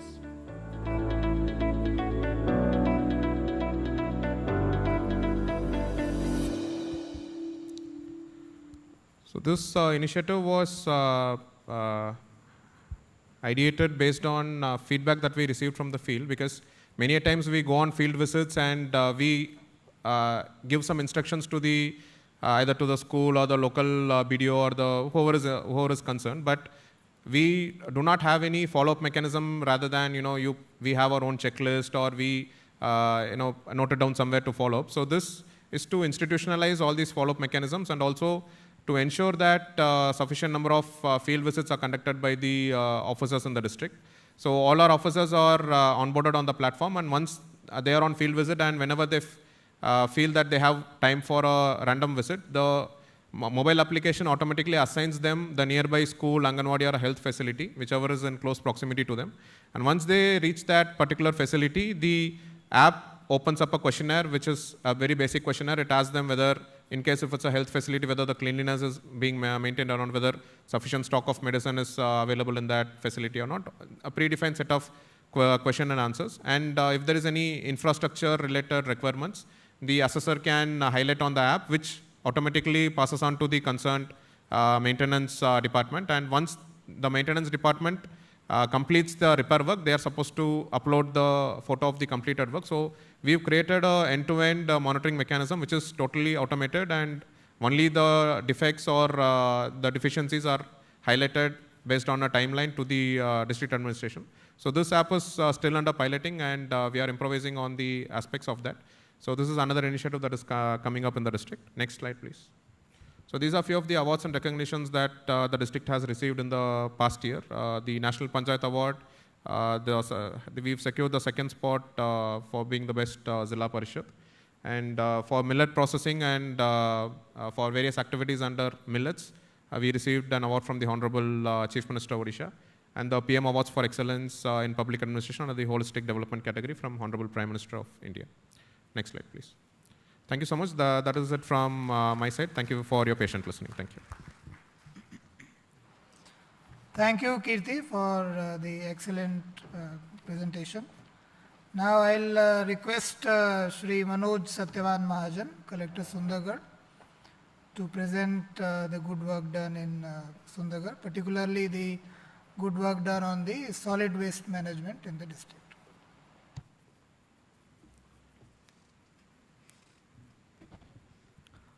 Respected Chair, respected senior from Government of India and Government of Odisha, and my colleagues, very good afternoon to all of you. We are going to focus on innovation in the district administration, but I am not going into particularly into the statistics and everything. I will tell the story of our failure and how we get up to this, and which kind of challenges we have faced and how we have tackled this. Next slide, please. So, Sundargarh is the second largest district in Odisha, and it is predominantly a rural district. There are 279 GPs, nearly about 16 lakh population, and out of that 61% population is tribal and 9% population is of a scheduled caste. It is covered by the 42% of a forest. The hilly topography is a challenge, and it is a district in the northwestern side of Odisha, bordering to Jharkhand and Chhattisgarh. So there were many challenges, but we are blessed with the district mineral funds and other funds also, and CSR activity. So we could tackle some of the challenges. So one of the major problem we have faced in urban area, there is a very better cleanliness in the Swachh Bharat mission, but however in a rural area, we are facing the problem of a solid waste management. And in solid waste management, particularly the problem of a single-use plastic and other recyclable plastic problem was there. So how to tackle this problem? So we started our mission, and it is not just the achievement of mine, it is achievement of my predecessors. It started from 2021, and now it is in the phase of a final shape. Next slide, please. Next slide. So we are going to focus on 5 major parameters. The one is sanitation, another is sports. Sundargarh is very well known for the hockey. The third is education, fourth health, and fifth is nutrition. So first we will focus on the Swachh Bharat mission, how we have implemented. Next slide, please. So Swachh Bharat 2.0, all of you are knowing what are the major key points are there. The ODF sustainability, behavior changes and capacity building, fecal surge management, liquid waste management, and solid waste management. So we have particularly focused on a solid waste management. Next slide, please. In Swachh Bharat 2, there are different kind of asset we have created, and we have done the capacity building. So first is the individual household level toilet, that is there in the everywhere. But we have created the second asset, the community compost piece, that is everywhere there. The third is a community leach pit. Then the fourth asset, that is the innovation in our district, fourth, fifth, sixth, seventh, all the asset. Though we can do the segregation of the waste, all the waste, but how to store it? So we have come up with the GP level segregation shed. It is basically, in that shed, we have segregated the waste into 4 to 5 categories. The segregation of waste is a plastic waste, then some kind of rubber waste will be there, then some glass waste, and another is a cardboard related waste. So we are finding these 4 or 5 types of major waste there. So we have segregated there, we have properly segregated, kept there. How we have segregated? We have provided a tricycle through the Swachh Bharat mission. Now we have come up with some customized battery operated vehicle for the woman. So this battery operated vehicle we have funded to the Swachh Bharat mission. And then next is from all GP, we are collecting all this waste segregated in different categories to the block level segregation shed. It is funded to the DMF. It is a big shed. It is also on the same model. There will be the segregation of waste. All waste will be stored there. And then that waste will be sent to the material recovery facility in one of our block, where the big shed will be there. And in that big shed, with the help of UNICEF, we have fit the different types of machine like balers, shredders, all this machine. And this all the waste according to the need of a recycler or industry, we have done it, and then we are selling it to the recycler and industry. So we will go into the details. So this is a funding model. It is not just funded by Swachh Bharat mission. It is funded by Swachh Bharat mission, then some fund from the CFC SSV. Because no one is ready to do the free work. So we have to pay them. So we have come up with this Swachh Bharat mission tied fund is there at a GP level. So through that we are paying the SSG. Then third is the DMF fund. So to create the GP level segregation shed and block level segregation shed, we have funded through DMF. Then that bigger material recovery facility centrally at one of the block, that is funded to Rubber mission. So it is nearly about 1.5 share. Then Swachh Sati payment and nodal unit worker payment, that I already explained. Next. What we have faced, we have started this mission in 2021. So we have taken for 52 DP. But the basic problem was due to the social stigma and other things. The problem was who will collect the waste. We have approached SSG member because we are very blessed, as our director madam and collector Koraput has said. Our SSGs are very active. So we have approached them. Are we able to collect the waste or not? So some of them come forward. Then after we have faced that, they are collecting the waste, but some of the people from our villages or society, they are making comment about that, why you are collecting the waste, you are from this, and all kind of social stigma out there.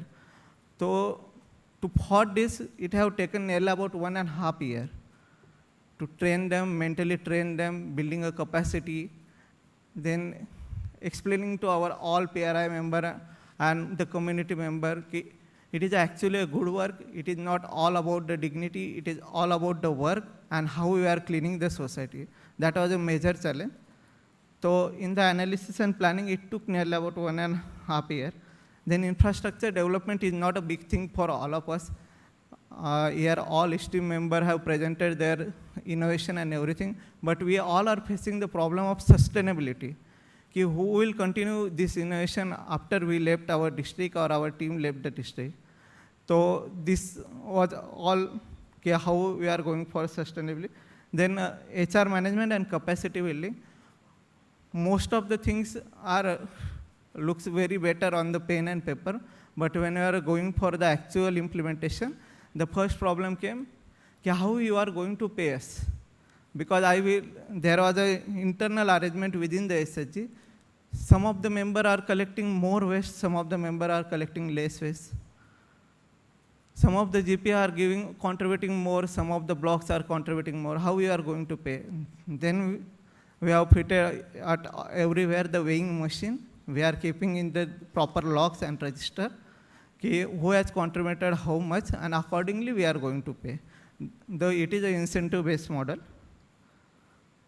Then next challenge is the community awareness, because most of the time whoever is working in the field, they are knowing that people are not giving the segregated waste, they are mixing it with the liquid waste or some kind of a biodegradable waste. So we have to make multiple round of awareness, and our district is, there are 279 GP, but nearly about 1800 plus hamlets or padas are there. So it was a big task. It had taken a lot of time. Next slide, please. This is our roadmap, how we have progressed, as I earlier explained it. Now we are in the phase of 2025.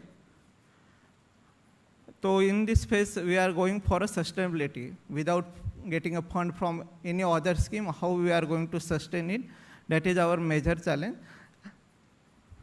Next slide, please. These are some of the prototype of our infrastructure as a GP level segregation shed, block level segregation shed, and the materially recovery facility is there. Next slide.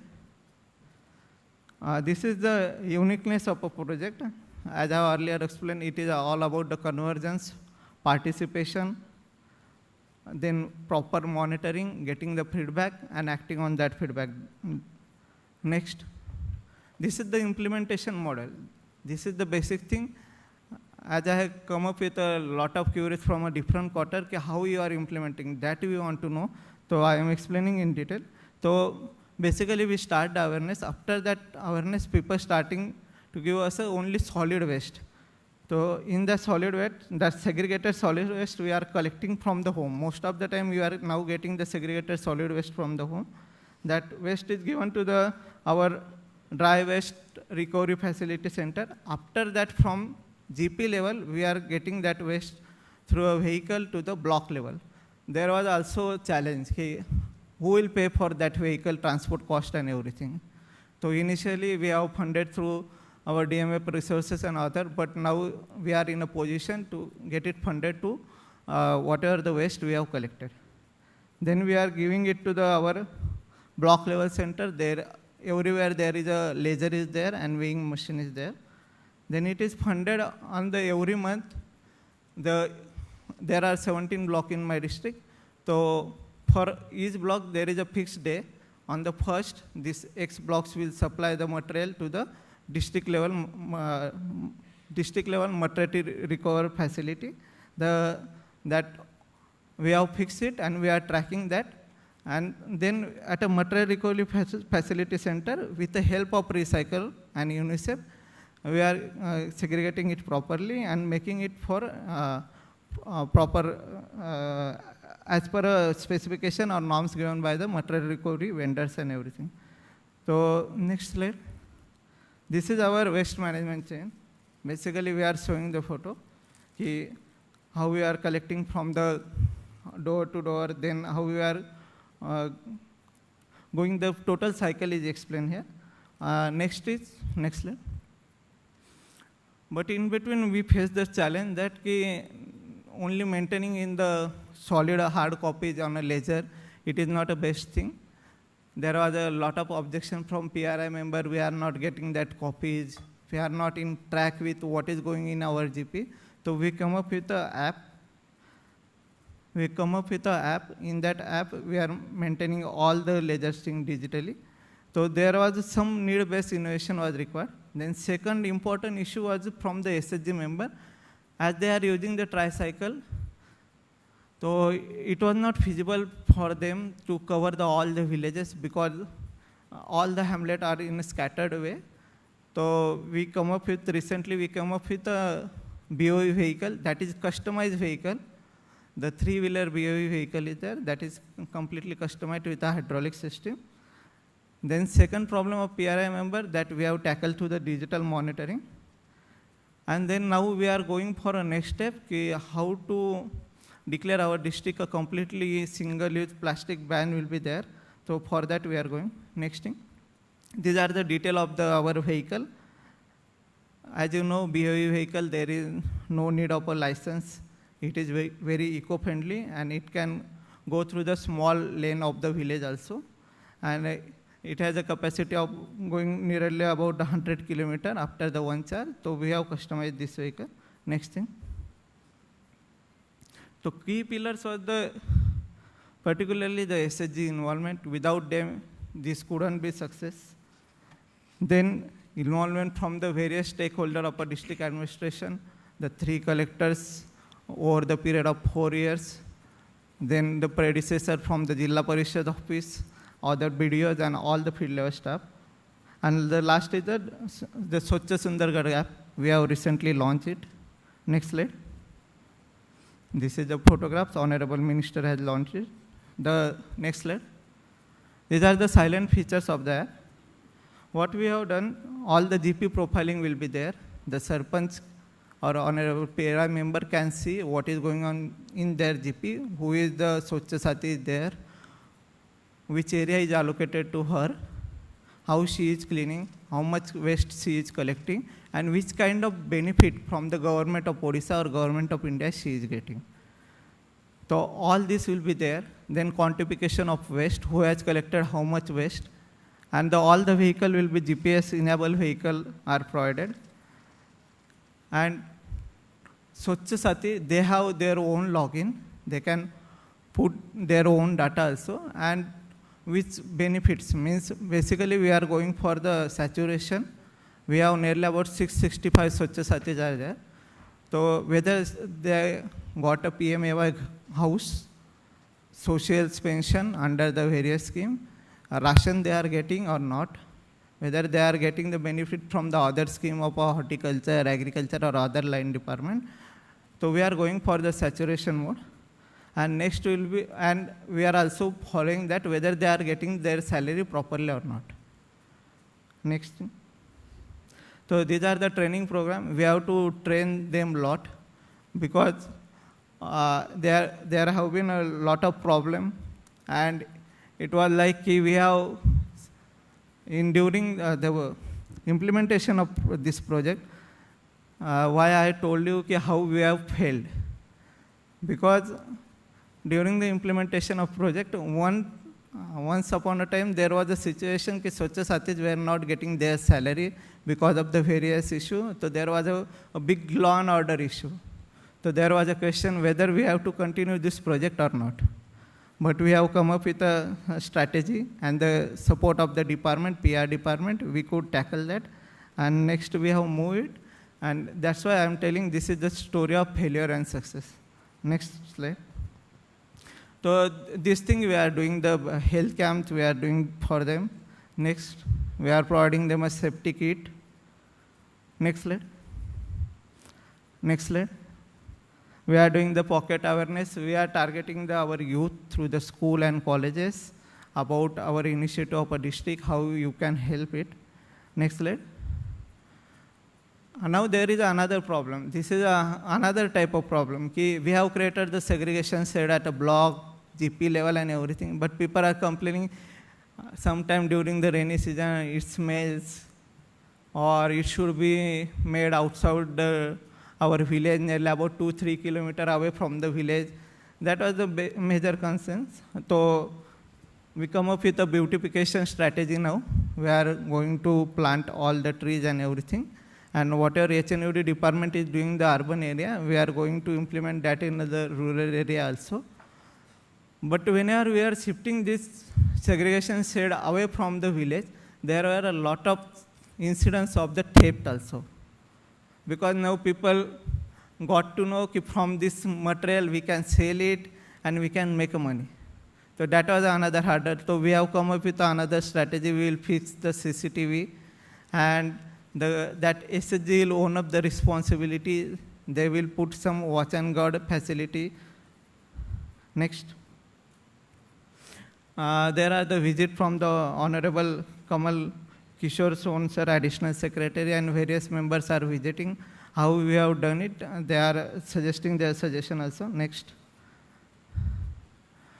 This is the major contribution of a various type of waste. We are getting the glass waste, because it is very easy to pick. That's why we are getting it more. Then we are getting a more from the plastic waste because people are segregating it. And we are also getting a e-waste. That is another problem statement for us. So we are going for the another solution for that. Next slide. So these are the basic data. Okay, nearly about 647 Swachh Sathis are there. Then till now we have collected 500 metric ton of waste. Out of that we have sold 395 metric ton of waste, and we have earned nearly about 23 lakhs. And we are only operationalized on the only 30% efficiency is there. We can collect now 30% of waste. Imagine if we can collect the 100% of waste, so we can collect nearly about 150 metric ton waste each and every month, and we can. Manoj, we can wrap it up in 5 minutes. Yes. So next, we are targeting the sustainable development goals. These are the goals. Next slide. This is our overall plan, how we are going for sustainability. By the end of the December or early start of the 2026, this project will be self-sustainable. We don't need any fund from the Swachh Bharat mission or anything else. Our SHG will earn from that project only. They will get whatever the earning or salary according to their collections. So we are expecting they will get at least 6,000 rupees per month. And if they are collecting more, they can get up to the 10 to 12,000 rupees per month also. Next slide. These are the some story sharing and publication in various magazines and various portals. Next slide. This is the waste to art installation we have done at a various slide, how we are utilizing our waste. Next slide. And this is the way forward. I already talked about it. Next. There are some other kind of innovation. I have talked basically more about the plastic waste, but our district had done the innovation in various sectors. The health sector, so we are providing the additional ambulances from DMF. Nearly about 40 ambulances we could provide, and nearly about 24 lakhs patients, means individual trip they have done over the 5 years. Next, the mobile medical van, as you know, it is there is a lot of padas and hamlets are there. So we have come up with this solution to cover all the population. Next slide. As you know, it is a tribal district and earning of people are low. So we are providing the after death how to shift their body. That services are provided, the MAPRAN services. Next slide. This is patient facilitation service. Whenever they are referred to the tertiary center in the Sambalpur, so we are giving them the patient facilitation center. The out-of-pocket expenditure is reduced. Next slide. We are providing the 4 times ANC through our DMF Matru Jyoti program to tackle the high-risk pregnant women. So through this, we could achieve the good MMR, which is less than our national average and state average also. Next. This is one of the major intervention of a district. We established the advanced rehabilitation center with the robotics equipments and other type of equipment. And each block level, we are having the therapeutic service center. Nearly about 5 lakhs plus session has been done. And nearly about 3,000 children who are considered to be disabled are now going into the normal school through this intervention. Next slide. As you know, it is a district in the last corner of Odisha, so we are facing the problem of doctors and paramedical staff. So through DMF we have provided. Next slide. Next slide. We believe on this. If you are not getting a grievance, then your program is not going smoothly. So we have established a 24/7 toll-free helpline number, and through that we are getting the all type of grievance in the district. Next slide. These are the healthcare impact over the 4 years. Next slide. The education, basically I will just sum up. In education, we are providing the free textbook to all the children of 9th and 10th standard, those who are not getting the free textbook from the state government scheme. Next. The scholarship, we are providing the scholarship of a brightest student from A1 category. We are providing, if they are secure the A1 score, they will get the 40,000 from the administration for their further education. Next. Midday meal. The midday meal is up to the 8th standard, but we are facing the particular problem, the dropout at the 9th standard. So we started the 9th and 10th standard midday meal program. And after launch of this program, the Honorable CM has promised this program will be launched for the whole state, and now it is going for the whole state. Next. As the Koraput district, like the Koraput district, the Sundargarh district is having also a ragi surplus. So we are providing the ragi laddus to the children so that they will get the nutrition and everything. Next. Upgradation of school and everything. I will like to call you. Please visit our district and you can see all this innovation. Due to sparsity of time, I am stopping here. Thank you all of you. And thank you the Government of India and Government of Odisha to giving me this opportunity to present myself here. And my PPT is here. You can contact me if you want to implement this Swachh Bharat mission, plastic waste management in your district. Thank you. Thank you all. Thank you, Manoj, for the excellent presentation. So I thank all the 4 speakers. You want to have a demo, Dr. Raut?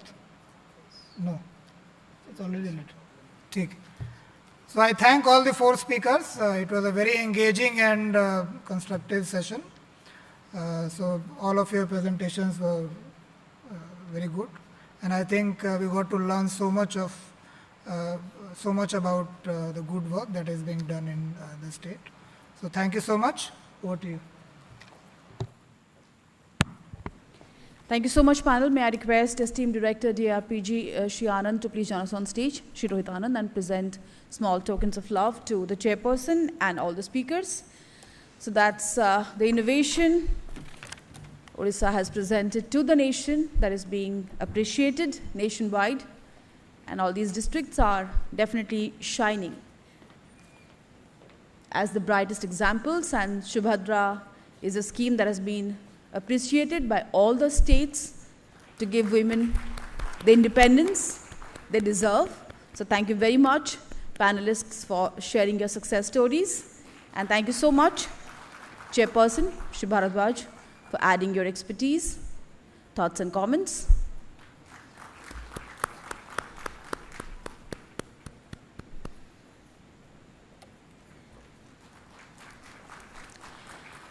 It's been yet another thought-provoking day so far, with back-to-back sessions, which had been quite captivating.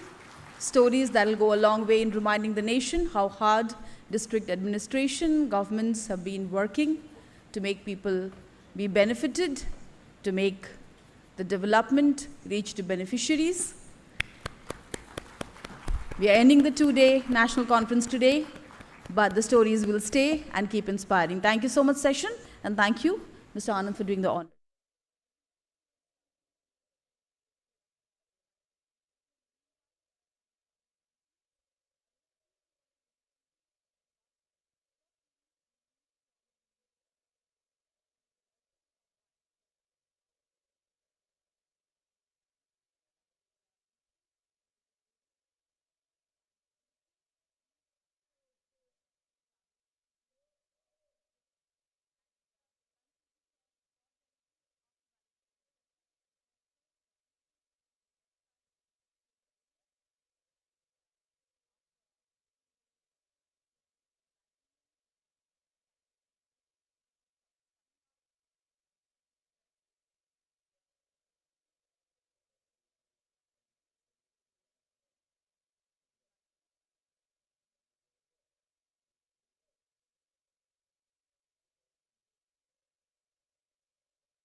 But before that, we have an absolutely inspiring video on Prime Minister's award-winning Good Governance Practices Initiatives for the year 2023.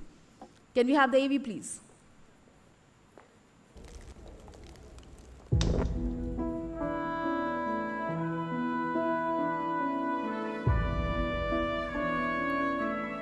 बदल गए हैं हम, आसान है अब खुश रहना, कुछ नया कर पाना। इसलिए भरोसा है कि तुम जब पैदा होगे और तब तुम्हारे साथ जो देश जवान होगा वही विकसित भारत होगा। पंख से अपने कहे मन की चिड़िया, नया है ये अंबर, नई है ये दुनिया।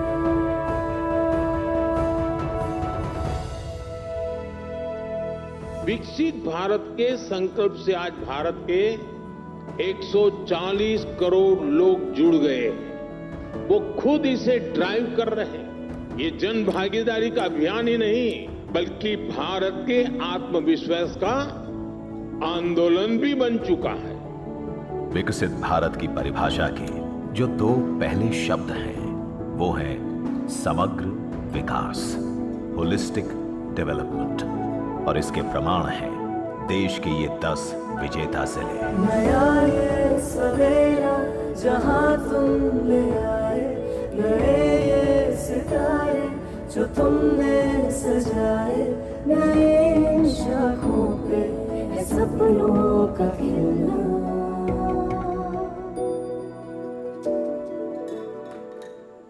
पंख से अपने कहे मन की चिड़िया, नया है ये अंबर, नई है ये दुनिया। विकसित भारत की ओर तेजी से बढ़ रहे इन जिलों में रहने वालों की सोच में आज ऊंचाई भी है और उड़ान भी। इनके हर संकल्प का अब सम्मान भी है। -31 होने के बावजूद भी हमारे घरों में पानी चल रहा है, हम बहुत खुश हैं।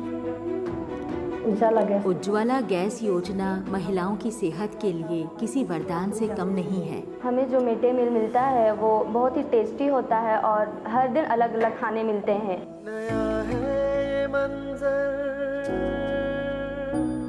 नई है ये राहें। जब माँ स्वस्थ, बच्चा स्वस्थ तो देश आगे बढ़ेगा। जब मैं 4 माह की गर्भवती थी तो मेरा गोद भराई किया गया, उसमें जो है मुझे पोषण किट दिया गया, इससे मैं बहुत ही खुश हूँ। मंजिलों पे, नई मंजिलों पे, नई है निगाहें, नई है निगाहें। किसी भी व्यक्ति के लिए अपना घर होना एक बहुत बड़ा सपना होता है और आज मेरा सपना साकार हुआ। मैं गोल्डन कार्ड का शुक्रगुजार हूँ। मेरा ऑपरेशन पूरा फ्री हुआ है, दवाइयाँ भी फ्री मिलती हैं। मुझे विश्वकर्मा योजना के अंदर ट्रेनिंग मिली और फिर किट मिली, मैंने अपना काम शुरू किया है। ऐसा लगता है कि मेरे पास पूंजी का कोई कमी अब नहीं है रहा, क्योंकि मेरे पास किसान क्रेडिट कार्ड है। प्रधानमंत्री मुद्रा योजना द्वारा अब हम छोटे व्यापारी भी बड़े सपने देख सकते हैं। इनोवेशन विकसित भारत की यात्रा को एक नई गति देता है, समस्या के समाधान को नया आयाम देता है, और इसी सच के साक्षी हैं हमारे ये विजेता। पीएम स्वनिधि की तरफ से जो लोन मिला, हम लोग को जैसे लगा कि कोई प्यासे को पानी मिल गया, उस तरीके से हम लोग को जान आ गया। कभी नहीं सोचा था बिना कार्ड और बिना पिन के पैसे निकाले जा सकते हैं, पर ये फेस ऑथेंटिकेशन की वजह से मुमकिन हो पाया। आप सिर्फ रजिस्ट्री कराएं और साइबर तहसील से आपका सीधा पूरा काम हो जाता है। अब हम लोगों को सूर्य देवता की सहायता से जो है हमारे गांव में पानी बराबर उपलब्ध हो जाता है। अब हमें डैम से पूरे 12 महीने पानी मिलता है, जिससे सब्जियों की फसल काफी अच्छी होती है। रिजमेटैन हमारे जिले के बच्चों के लिए जीवन दान है।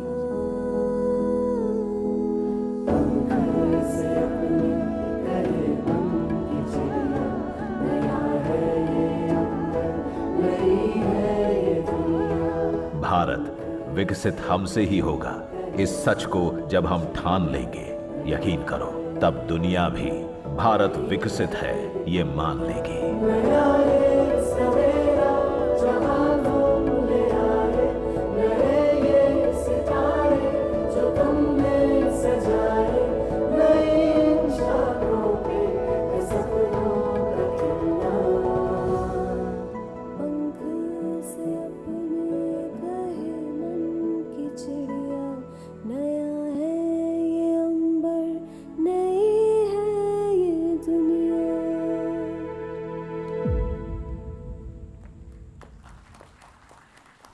This video definitely is the representation of unspoken emotions of millions of people, their love and gratitude for Government of India for giving them a better life. And thank you, all of you, for making it possible. And with that happy note, may I request Shri Yadav to please deliver the opening remarks.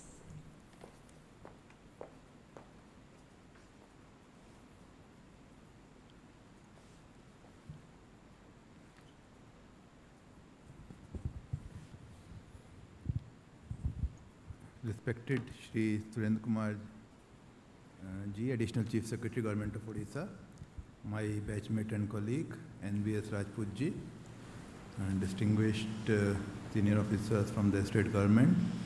Also on the dais, we have Shri Vineet Bhardwaj Ji, Additional Secretary of Government of Odisha, and my colleague Shri Tushava Shinde Ji. Delegates, speakers, awardees, and all of you who are present here, I believe you all will agree with me that we had 2 days of very fascinating discussions and a lot of wonderful initiatives were presented before us. This is the time when things starts to get a bit nostalgic, because yesterday around this point of time, the program was being inaugurated by very senior ministers of Government of India and State Chief Minister, sir. And now we are in this last valedictory session when we are almost about to wind up the whole discussions. If you recall yesterday, Shri Jitendra Singh Ji, Honorable Minister of State of Personal and Pensions, discussed about the paradigm in which DRPG is starting and working on the public-centric interventions like CP Gram, Swachhta campaigns, the benefits to the retirees through digital interventions, and how to take the public service deliveries exactly to the citizens. The focus is on the taking the citizens service to the citizens and how to make the entire process user-friendly, citizen-friendly, customer-friendly, and which is where the role and interventions of all of you are very important. We also heard the State Chief Minister, Shri Mohan Charan Manji sir, and he also focused on almost the same ideas, the way state government is making and the whole process is comfortable and convenient to the citizens, how the state government interventions in public service delivery are touching the lives of the state citizens of the Odisha. And today we heard some 4 very important interventions of the state government, including Subhadra, Oswas, and 2 of the district interventions. In this 2 days conference, we had a very good participation. Almost 100 officials from the various states and union territories of India participated. Almost 150 to 200 officers from the state of Odisha also participated. We had some excellent presentations. 16 awardees from 2024 and 2023 deliberated and showcased their projects, interventions, innovations. And we similarly had 5 interventions from the state government of Odisha. We got to hear the words of Shri V. Srinivas Ji, our secretary in DRPG. Sir has been heading this department and he has been one of the key architects of the vision which we are all walking today in the field of whether it is CP grams or administrative reforms through Government of India and public grievance and other similar initiatives of this department.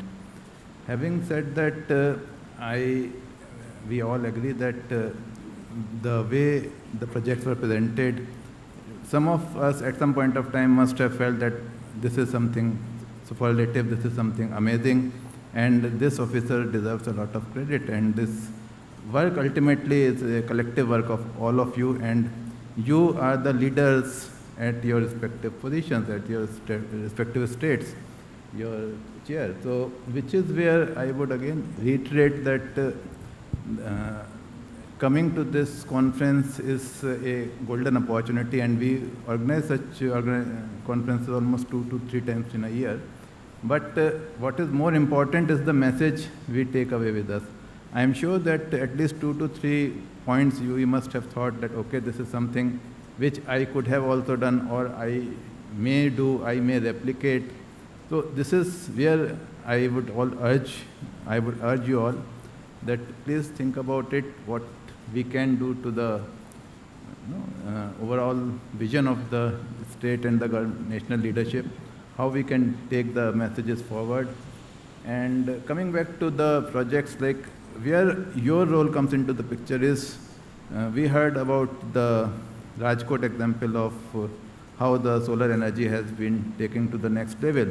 So incidentally, I have heard the speaker earlier also, the district magistrate had once made a presentation in one of our webinars, and then he had said that the amount of production which is happening at the household level, so the citizens now have become producers, consumers, prosumers.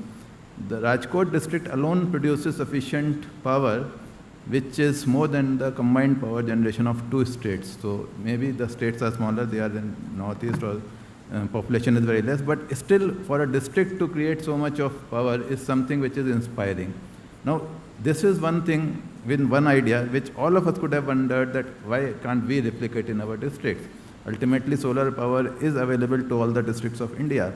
Now, which is where I am not saying that it is very easy to replicate or to copy ideas, but which is where your role comes into the picture. See, there is an issue of forward linkages, backward linkages, how to get those vendors who have maybe set up their industries and plants in one part of the country, and how to convince them to be there in your areas, because it will not be so profitable for 1 or 2 orders for them to come to your place. But how to get those minimum footmarks and how to ensure that after installation the service delivery is there, how the maintenance is there. So whichever project you are thinking, it is very essential that we create very good ideas, but we also have to ensure the sustainability of the project, the longevity of the project, and making the project citizen friendly in the end. So if I were in your place, or maybe handling in a district level, I would be wondering whether who are the people who will come to help and do the repair works once the let's say the solar panel is installed. Who will be the people who should be trained, so that next time we don't have to call someone from a different state or a different district. This is the process, and whether these names and numbers could be incorporated in the district website. We all are handling these small assets, and we are responsible for their maintenance, but there is a lot which we can do and where we can contribute. So going ahead, I am sure you must have also thought and got similar ideas. They must have flashed in your mind when we are attending this conference. And I am thankful to the government of Odisha, sir. You gave us this opportunity, especially Surendra Kumar sir has been working with us untiringly for last 1 month or so. And overall, from our perspective, sir, it has been a tremendously successful conference. The participation was impeccable. The arrangements were perfect, and the way all our participants I have been talking to, they have been all appreciative of the contribution and the role of Odisha government and your leadership, sir. So big thanks from all of us, sir. We have really appreciated your hospitality. The city of Bhubaneswar, I am again repeating, there's so much of heritage to this city, Lingaraja temple, Rajarani temple, and then with a blend of so much of modernity and so much of growth, so much of technology and so much of development. I am amazed that we are in this position, and we saw so much happening in absolutely impeccable infrastructure here. So this is something which we all take with us, and I'm sure that we will get further opportunities to work along with the government of Odisha in the days to come. So, ladies and gentlemen, I will just add, and especially because as we all heard that follow-up with the conference, the state government is also organizing a visit to the holy city of Puri. So overall, the whole event has been organized in an absolutely perfect manner, sir. Thank you so much for that. Now, one more small point that we all got this opportunity to hear our awardees of last 2 years. But let me also add that the PMA scheme for 2025 has already been launched by the Department of Administrative Reforms on our portal. So this year we have launched it slightly earlier than the previous year because we want all of you to please go through the scheme, try to appreciate, and we have provided a lot of further inputs, the whole evaluation process, the criteria which are there. We want actually all of you to think on those lines, that whether it is the Har Ghar Jal scheme, the issue of laying the pipeline is a very small component of the scheme. That is where the contractors come into picture. But making the scheme successful is a lot of human intervention, a lot of administrative intervention, the training of the staff, the water quality testing, whether the taps are functional or not. So all those points we want you to look into, and we want all of you to have that time. So if something is missing, you can still contribute. So PM award scheme is driven at the level of the PMO, I can say, and which is where we get so many inputs from there, and which is where we also want that you should also be up to the mark in meeting the aspirations of not only your state governments, but ultimately the people of India. We all work for them. So thank you. I appreciate your contribution. All of you were wonderful for last 2 days, and all the delegates who have been patiently listening to the sessions, 5 session chairs, they made their valuable contributions. I hope with all this passion, commitment, and your vision, we will be able to meet the target of Viksit Bharat at the by or maybe before 2047, and your all leadership will be instrumental in that, along with the national and state leadership. Thank you all. Thank you all again, once again, for your time, and wish you all the best of luck. Thank you. Thank you so much, Shri Yadav, for those thoughtful suggestions and for all the good words about the host team and our city. That means a lot. May I now request esteemed ACA Shri Surendra Kumar to share his thoughts with the House. Sir.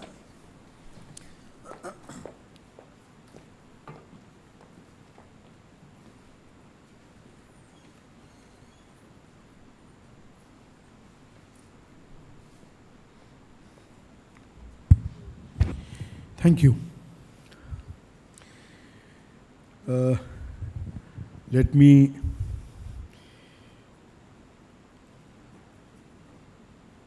tell you at the very outset that I do not wish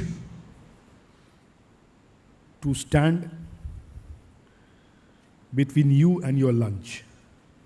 I know it's 1:30 now, and the kind of rapt attention that was given by the audience to Mr. Yadav can happen only in 2 cases or 2 scenarios.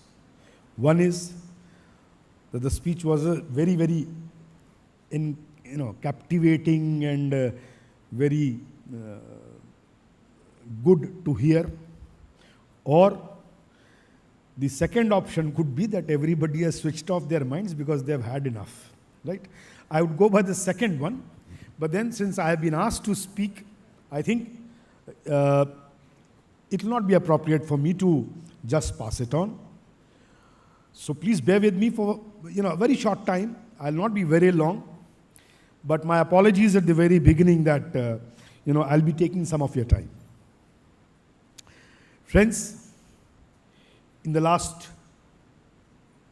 3 sessions, we have navigated the country, the length and breadth of it, starting from Kupwara to Tripura, districts in Tripura, Rajkot, Kerala. I think we've covered all the 4 corners and in between also of the country, where awardees of the Prime Minister's Award, officers from different states have participated and made their presentations of the good work that they have done in their respective districts and different divergent fields. I mean, I was really impressed by the diverse nature of achievements and sectors in which people have been working.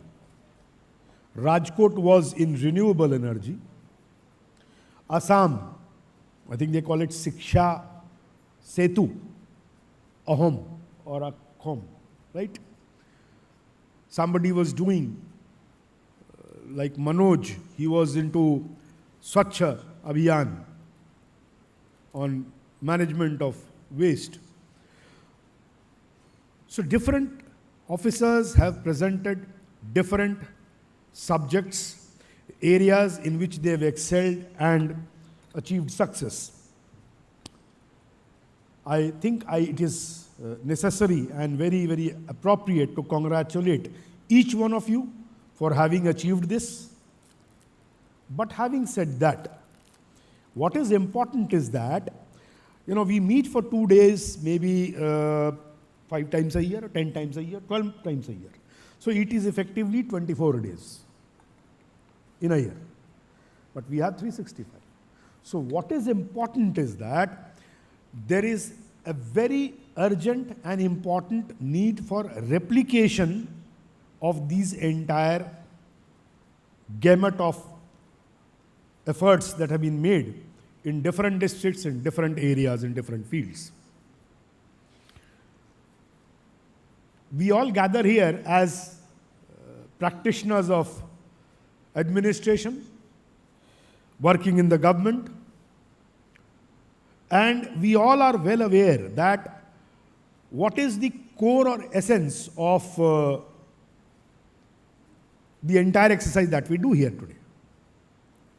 There are certain very basic points that need to be kept in mind, and I'm sure that every single officer can succeed if you put these things into your mind.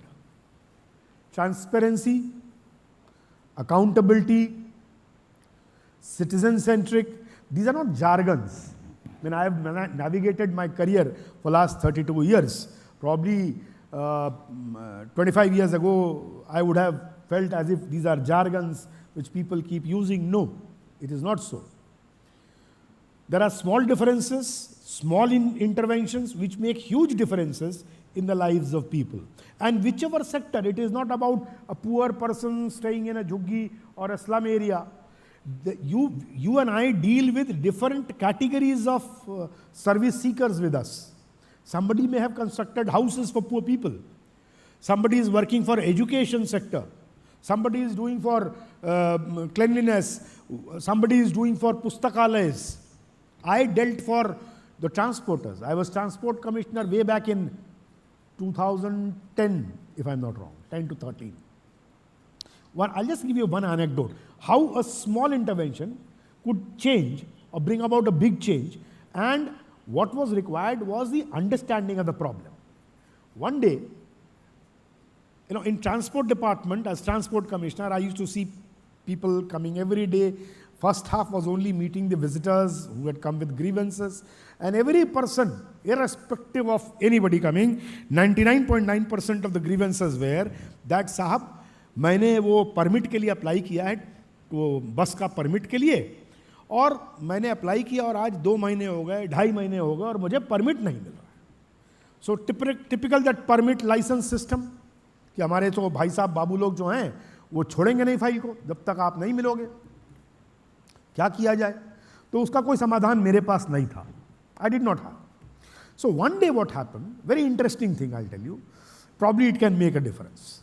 One day, one person, bus operator, came and submitted an application for surrender of permit, that he doesn't want to operate bus on that particular route. It was from Bhubaneswar to Mayurbhanj, which is supposed to be a very, very good and remunerative bus route. I said, fair enough.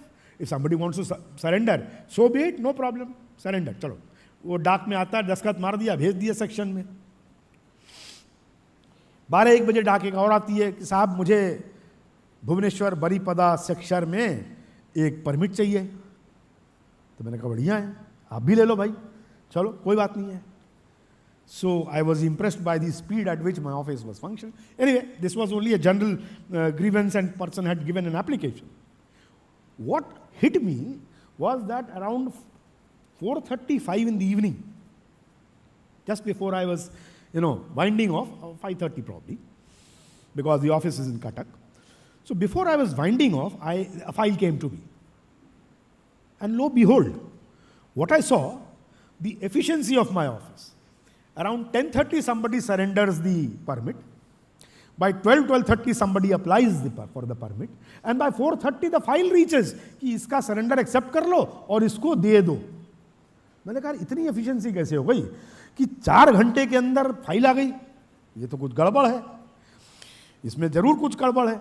तो फिर I had one person whom I could depend on. He was my law officer. I called him कि भैया ये बताओ ये game क्या है. तो हंसने लगा बेचारा चुपचाप. Then he told me कि sir, you don't know, this A4 size paper of permit that you will grant is worth 25 lakh rupees. And let me tell you, I was out of my mind कि एक A4 size paper जो 1.5 रुपए का आता है, 1 रुपए का आता है, उसका दाम 25 लाख है. और उसने बोला कि sir, with this money, the person who is surrendering will add another 5 lakh and buy a new bus. Mind it, new bus.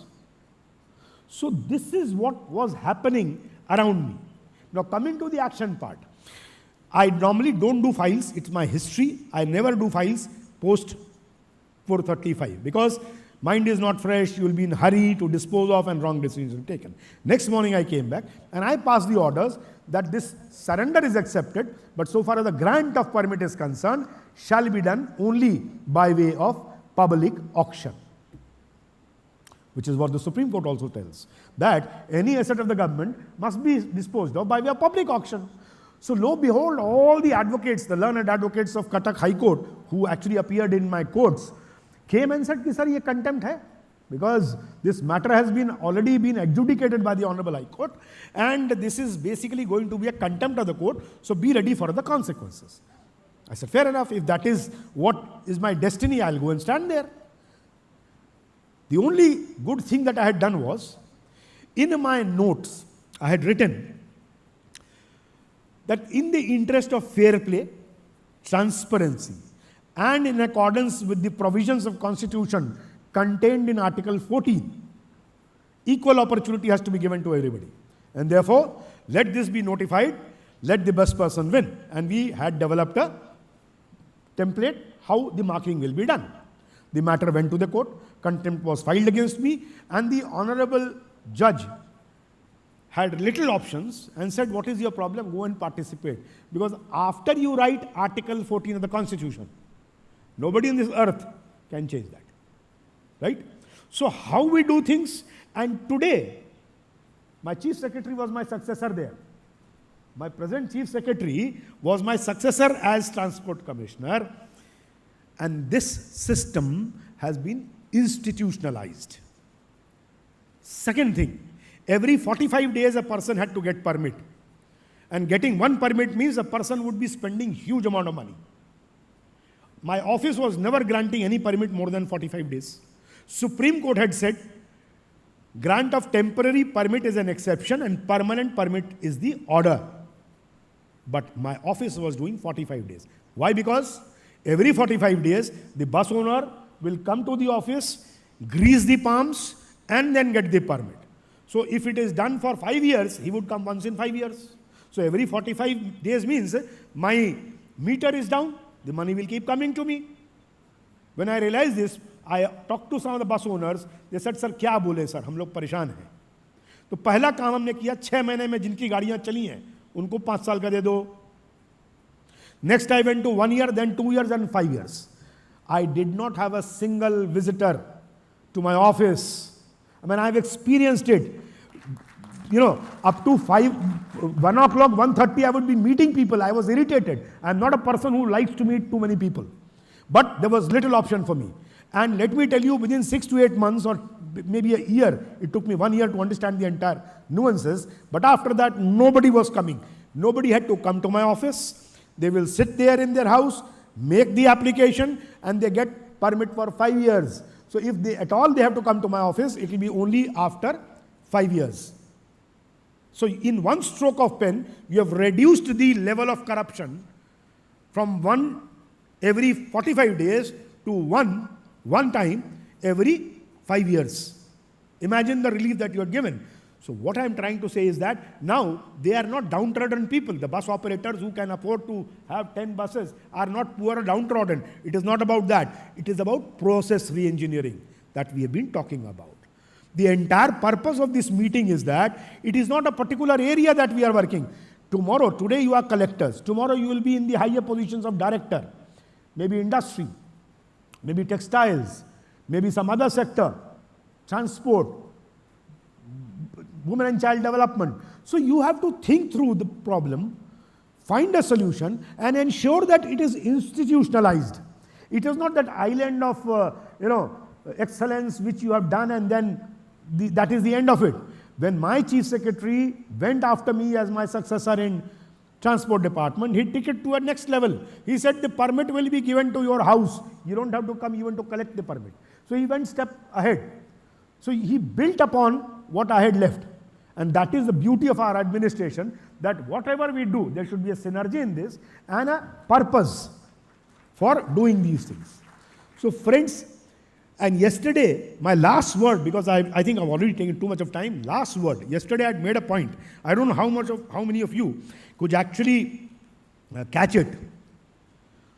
I said that it is very important to know the fundamentals of administration before you graduate to the good governance.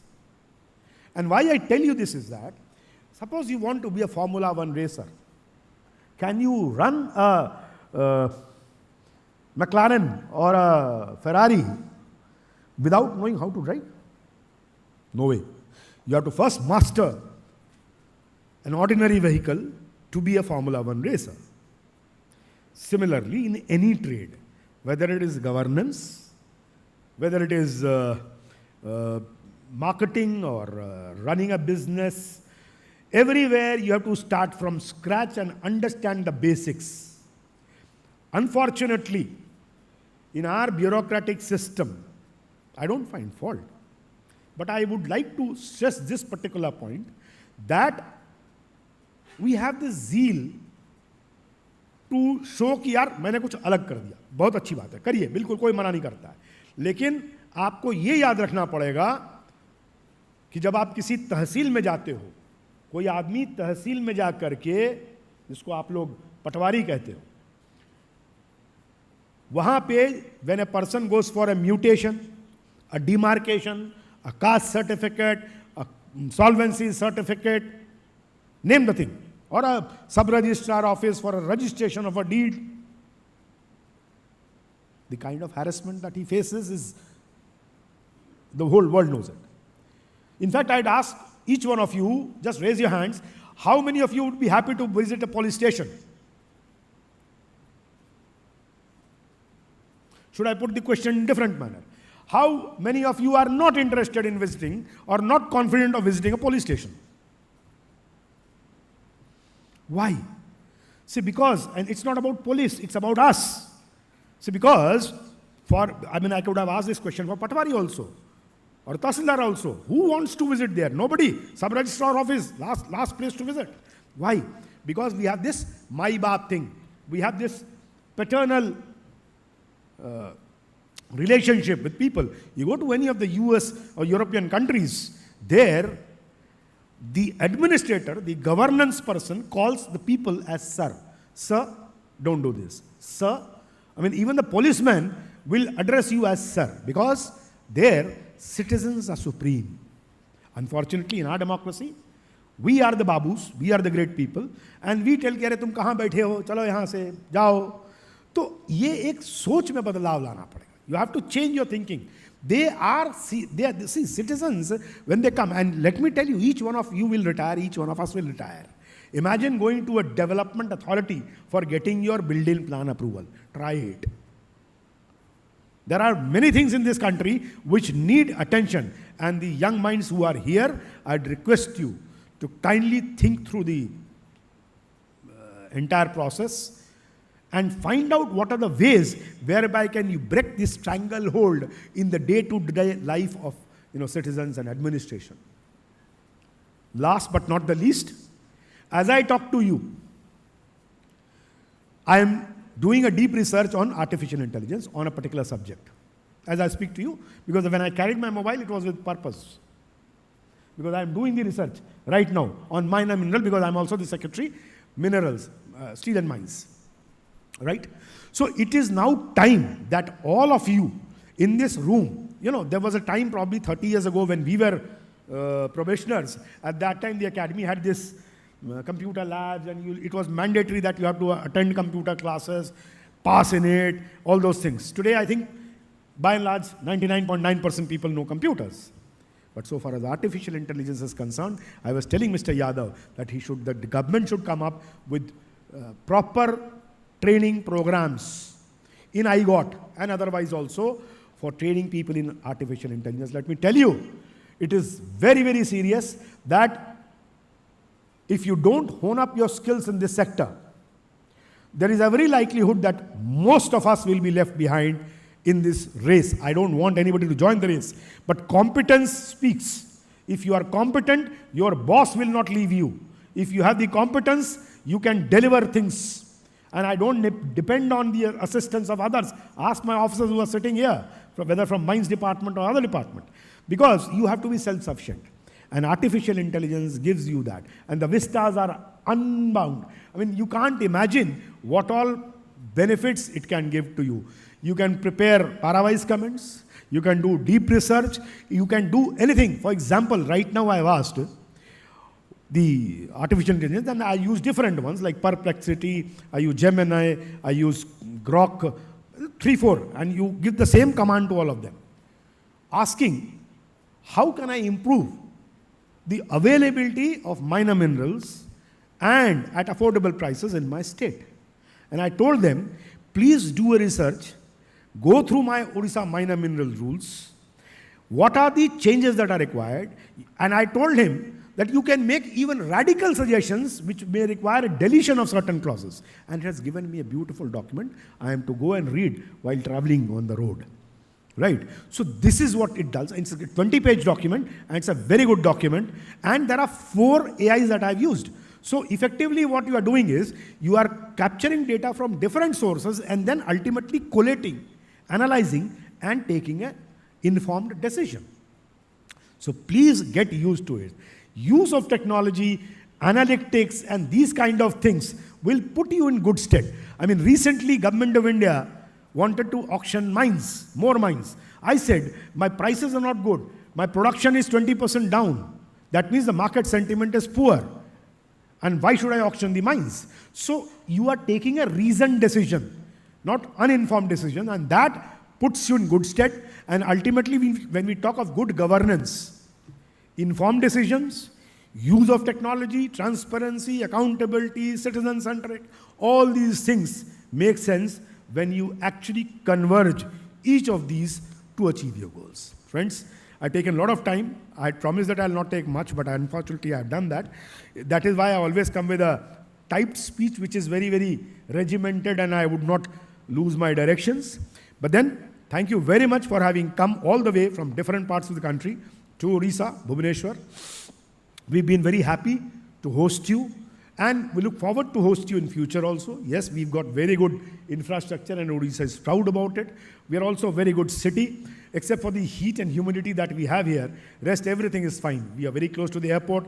Our roads are very good. And I actually feel proud after having spent 32 years that, when I go to other cities, when I see the roads, I mean, recently I was in Delhi, I said, "Ye to gaon lag raha hai." After having stayed in Bhubaneswar, I just don't, I have my house in Delhi. I don't like it. So that is the beauty of this state, that you fall in love when you come here. And in the last, please try and find time to visit Puri. Pray to Lord Jagannath, whoever is religious, and it will give you good solace. And also, if you get time, please do visit the sea beach, though you may not have very much time, but then enjoy whatever time that has been left. In fact, this last session was my intervention when I was speaking to the Secretary DARPG that, sir, please don't keep the second session. Let people go and enjoy their time, because if somebody is traveling from Kerala or Tamil Nadu or somewhere, he doesn't come here only to listen to people. He also wants to spend some time. Thank you very much. Enjoy your day. Thank you.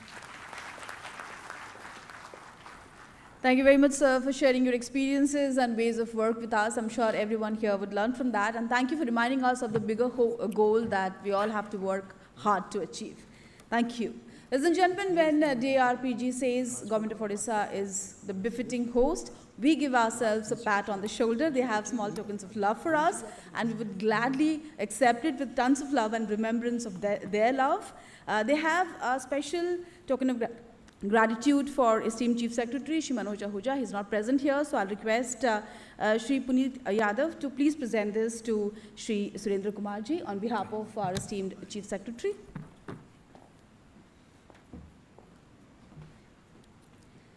This love and acknowledgement truly gives us reasons to look forward to have more such national conferences that Odisha can host in future. Can we have a round of applause for the host team? Trust me, it's been a lot of hard work.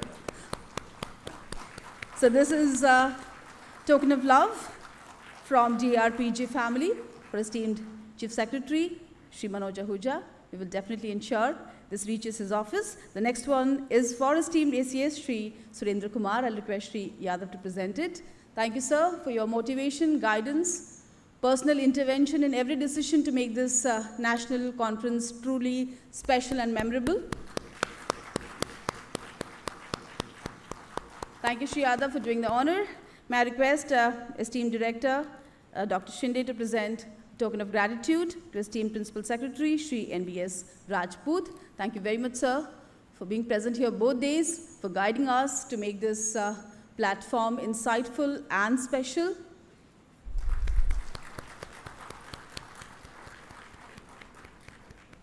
I'll request Dr. Shinde to present a token of love and appreciation to Additional Secretary, Director and Nodal Officer for this conference, Shri Vineet Bharadwaj. Thank you so much, sir, for all the hard work and making a team that would deliver the best.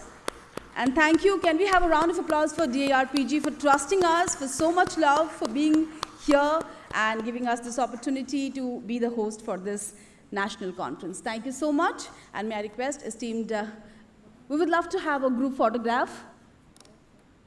And we have tokens of love for esteemed Secretary, esteemed Additional Secretary, and esteemed Director. May I request the host team to please bring the honors onto the stage. And may I request esteemed ACS to present it to Shri Yadav and Dr. Shinde. It's been great honor working with DARPG, and there are a million memories of the 2 days that we would love to cherish and remember always. And I'm sure there are big occasions coming in future.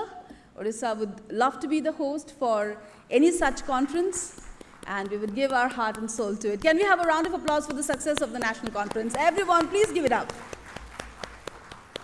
And we would love to have a group photograph of the smiling gentlemen who have made it happen, made it so special. And thank you and cheers to the spirit of bringing everyone together and making this platform memorable. May I request esteemed Director, Dr. Shinde, to please propose the official vote of thanks. Sir.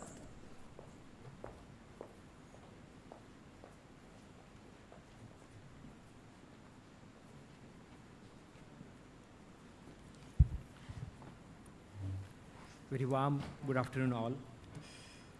Shri Surendra Kumarji, Additional Chief Secretary, Government of Odisha. Shri Puneet Yadavji, Additional Secretary, DRPG. Shri NBS Rajputji, Principal Secretary, Government of Odisha. Shri Vineet Bharadwajji, Director and Additional Secretary, Government of Odisha. All respected Principal Secretaries, esteemed speakers, distinguished dignitaries, all participants, and ladies and gentlemen. As we come to the close of this enlightening and impactful national conference on good governance practices at divine and serene Bhubaneswar city of Odisha, it is my honor and privilege to deliver the vote of thanks. Over the past 2 days, we have participated in insightful discussions, shared forward thinking and ideas, and laid a strong foundation for the future, guided by the innovative models of the governance being practiced across the country.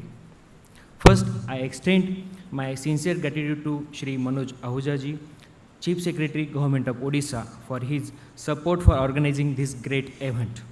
I heartily extend my sincere thanks to Secretary of DRPG, Shri Srinivas ji, whose meticulous guidance and coordination has made this grand success. I also extend my heartfelt thanks to Shri Surendra Kumar ji, Additional Chief Secretary, Government of Odisha, for his support and coordination and valuable time for organizing this national conference. Sir, आज आपने यहाँ 5 minute में जो insightful ideas हमें दी है, that made a lot of difference. हमें ऐसा लग रहा था, we should have given one session for you in this 2 days conference. It would have been the much better impact, and as well as it would have given the better guidance again. I would also sincerely thank our Additional Secretary, DRPG Shri Puneet Yadav ji, for his dedicated involvement, invaluable preparation, and generous commitment of time, which played a key role in the seamless, successful organization of this conference. I convey my deepest gratitude to our distinguished speakers and esteemed panelists. Your wealth of knowledge, experience, expertise, and thought-provoking insights have profoundly enriched our collective understanding of good governance, encouraging us all transcend traditional knowledge. Also, I express my sincere appreciation to Government of Odisha for organizing the team, his team, led by the Vinit Bharadwaji, Director and Additional Secretary of Government of Odisha, for his making this conference successful, and his team, including the Shri Malik ji also. Your dedication and teamwork has made this conference as a great success. I also appreciate the DRPG team who has made this great efforts. Especially, I would like to mention Shri Santosh Kumar ji, who has done a lot of efforts on this. I also like to mention our director Shri Rohit Anand ji and Shri Pandey ji for their dedicated efforts for this. Finally, I wish to extend my heartfelt appreciation to the media for their invaluable support in amplifying and discussion on this one. Once again, I extend my deepest gratitude to each and every one of you for invaluable contributions, your presence and your steadfast dedication to the cause of good governance. Your commitment has truly made this event a resounding success. Thank you once again. Jai Hind. Thank you so much, Dr. Shinde. They say, मंजिलों के आगे जहां और भी है, ज़मीं और भी है, आसमान और भी है. So let's meet at one more such enlightening platform someday in future. Till then, thank you, namaskar, Jai Hind, Vande Utkal Janani. Please do join us for lunch. Delegates can go to first floor, and all the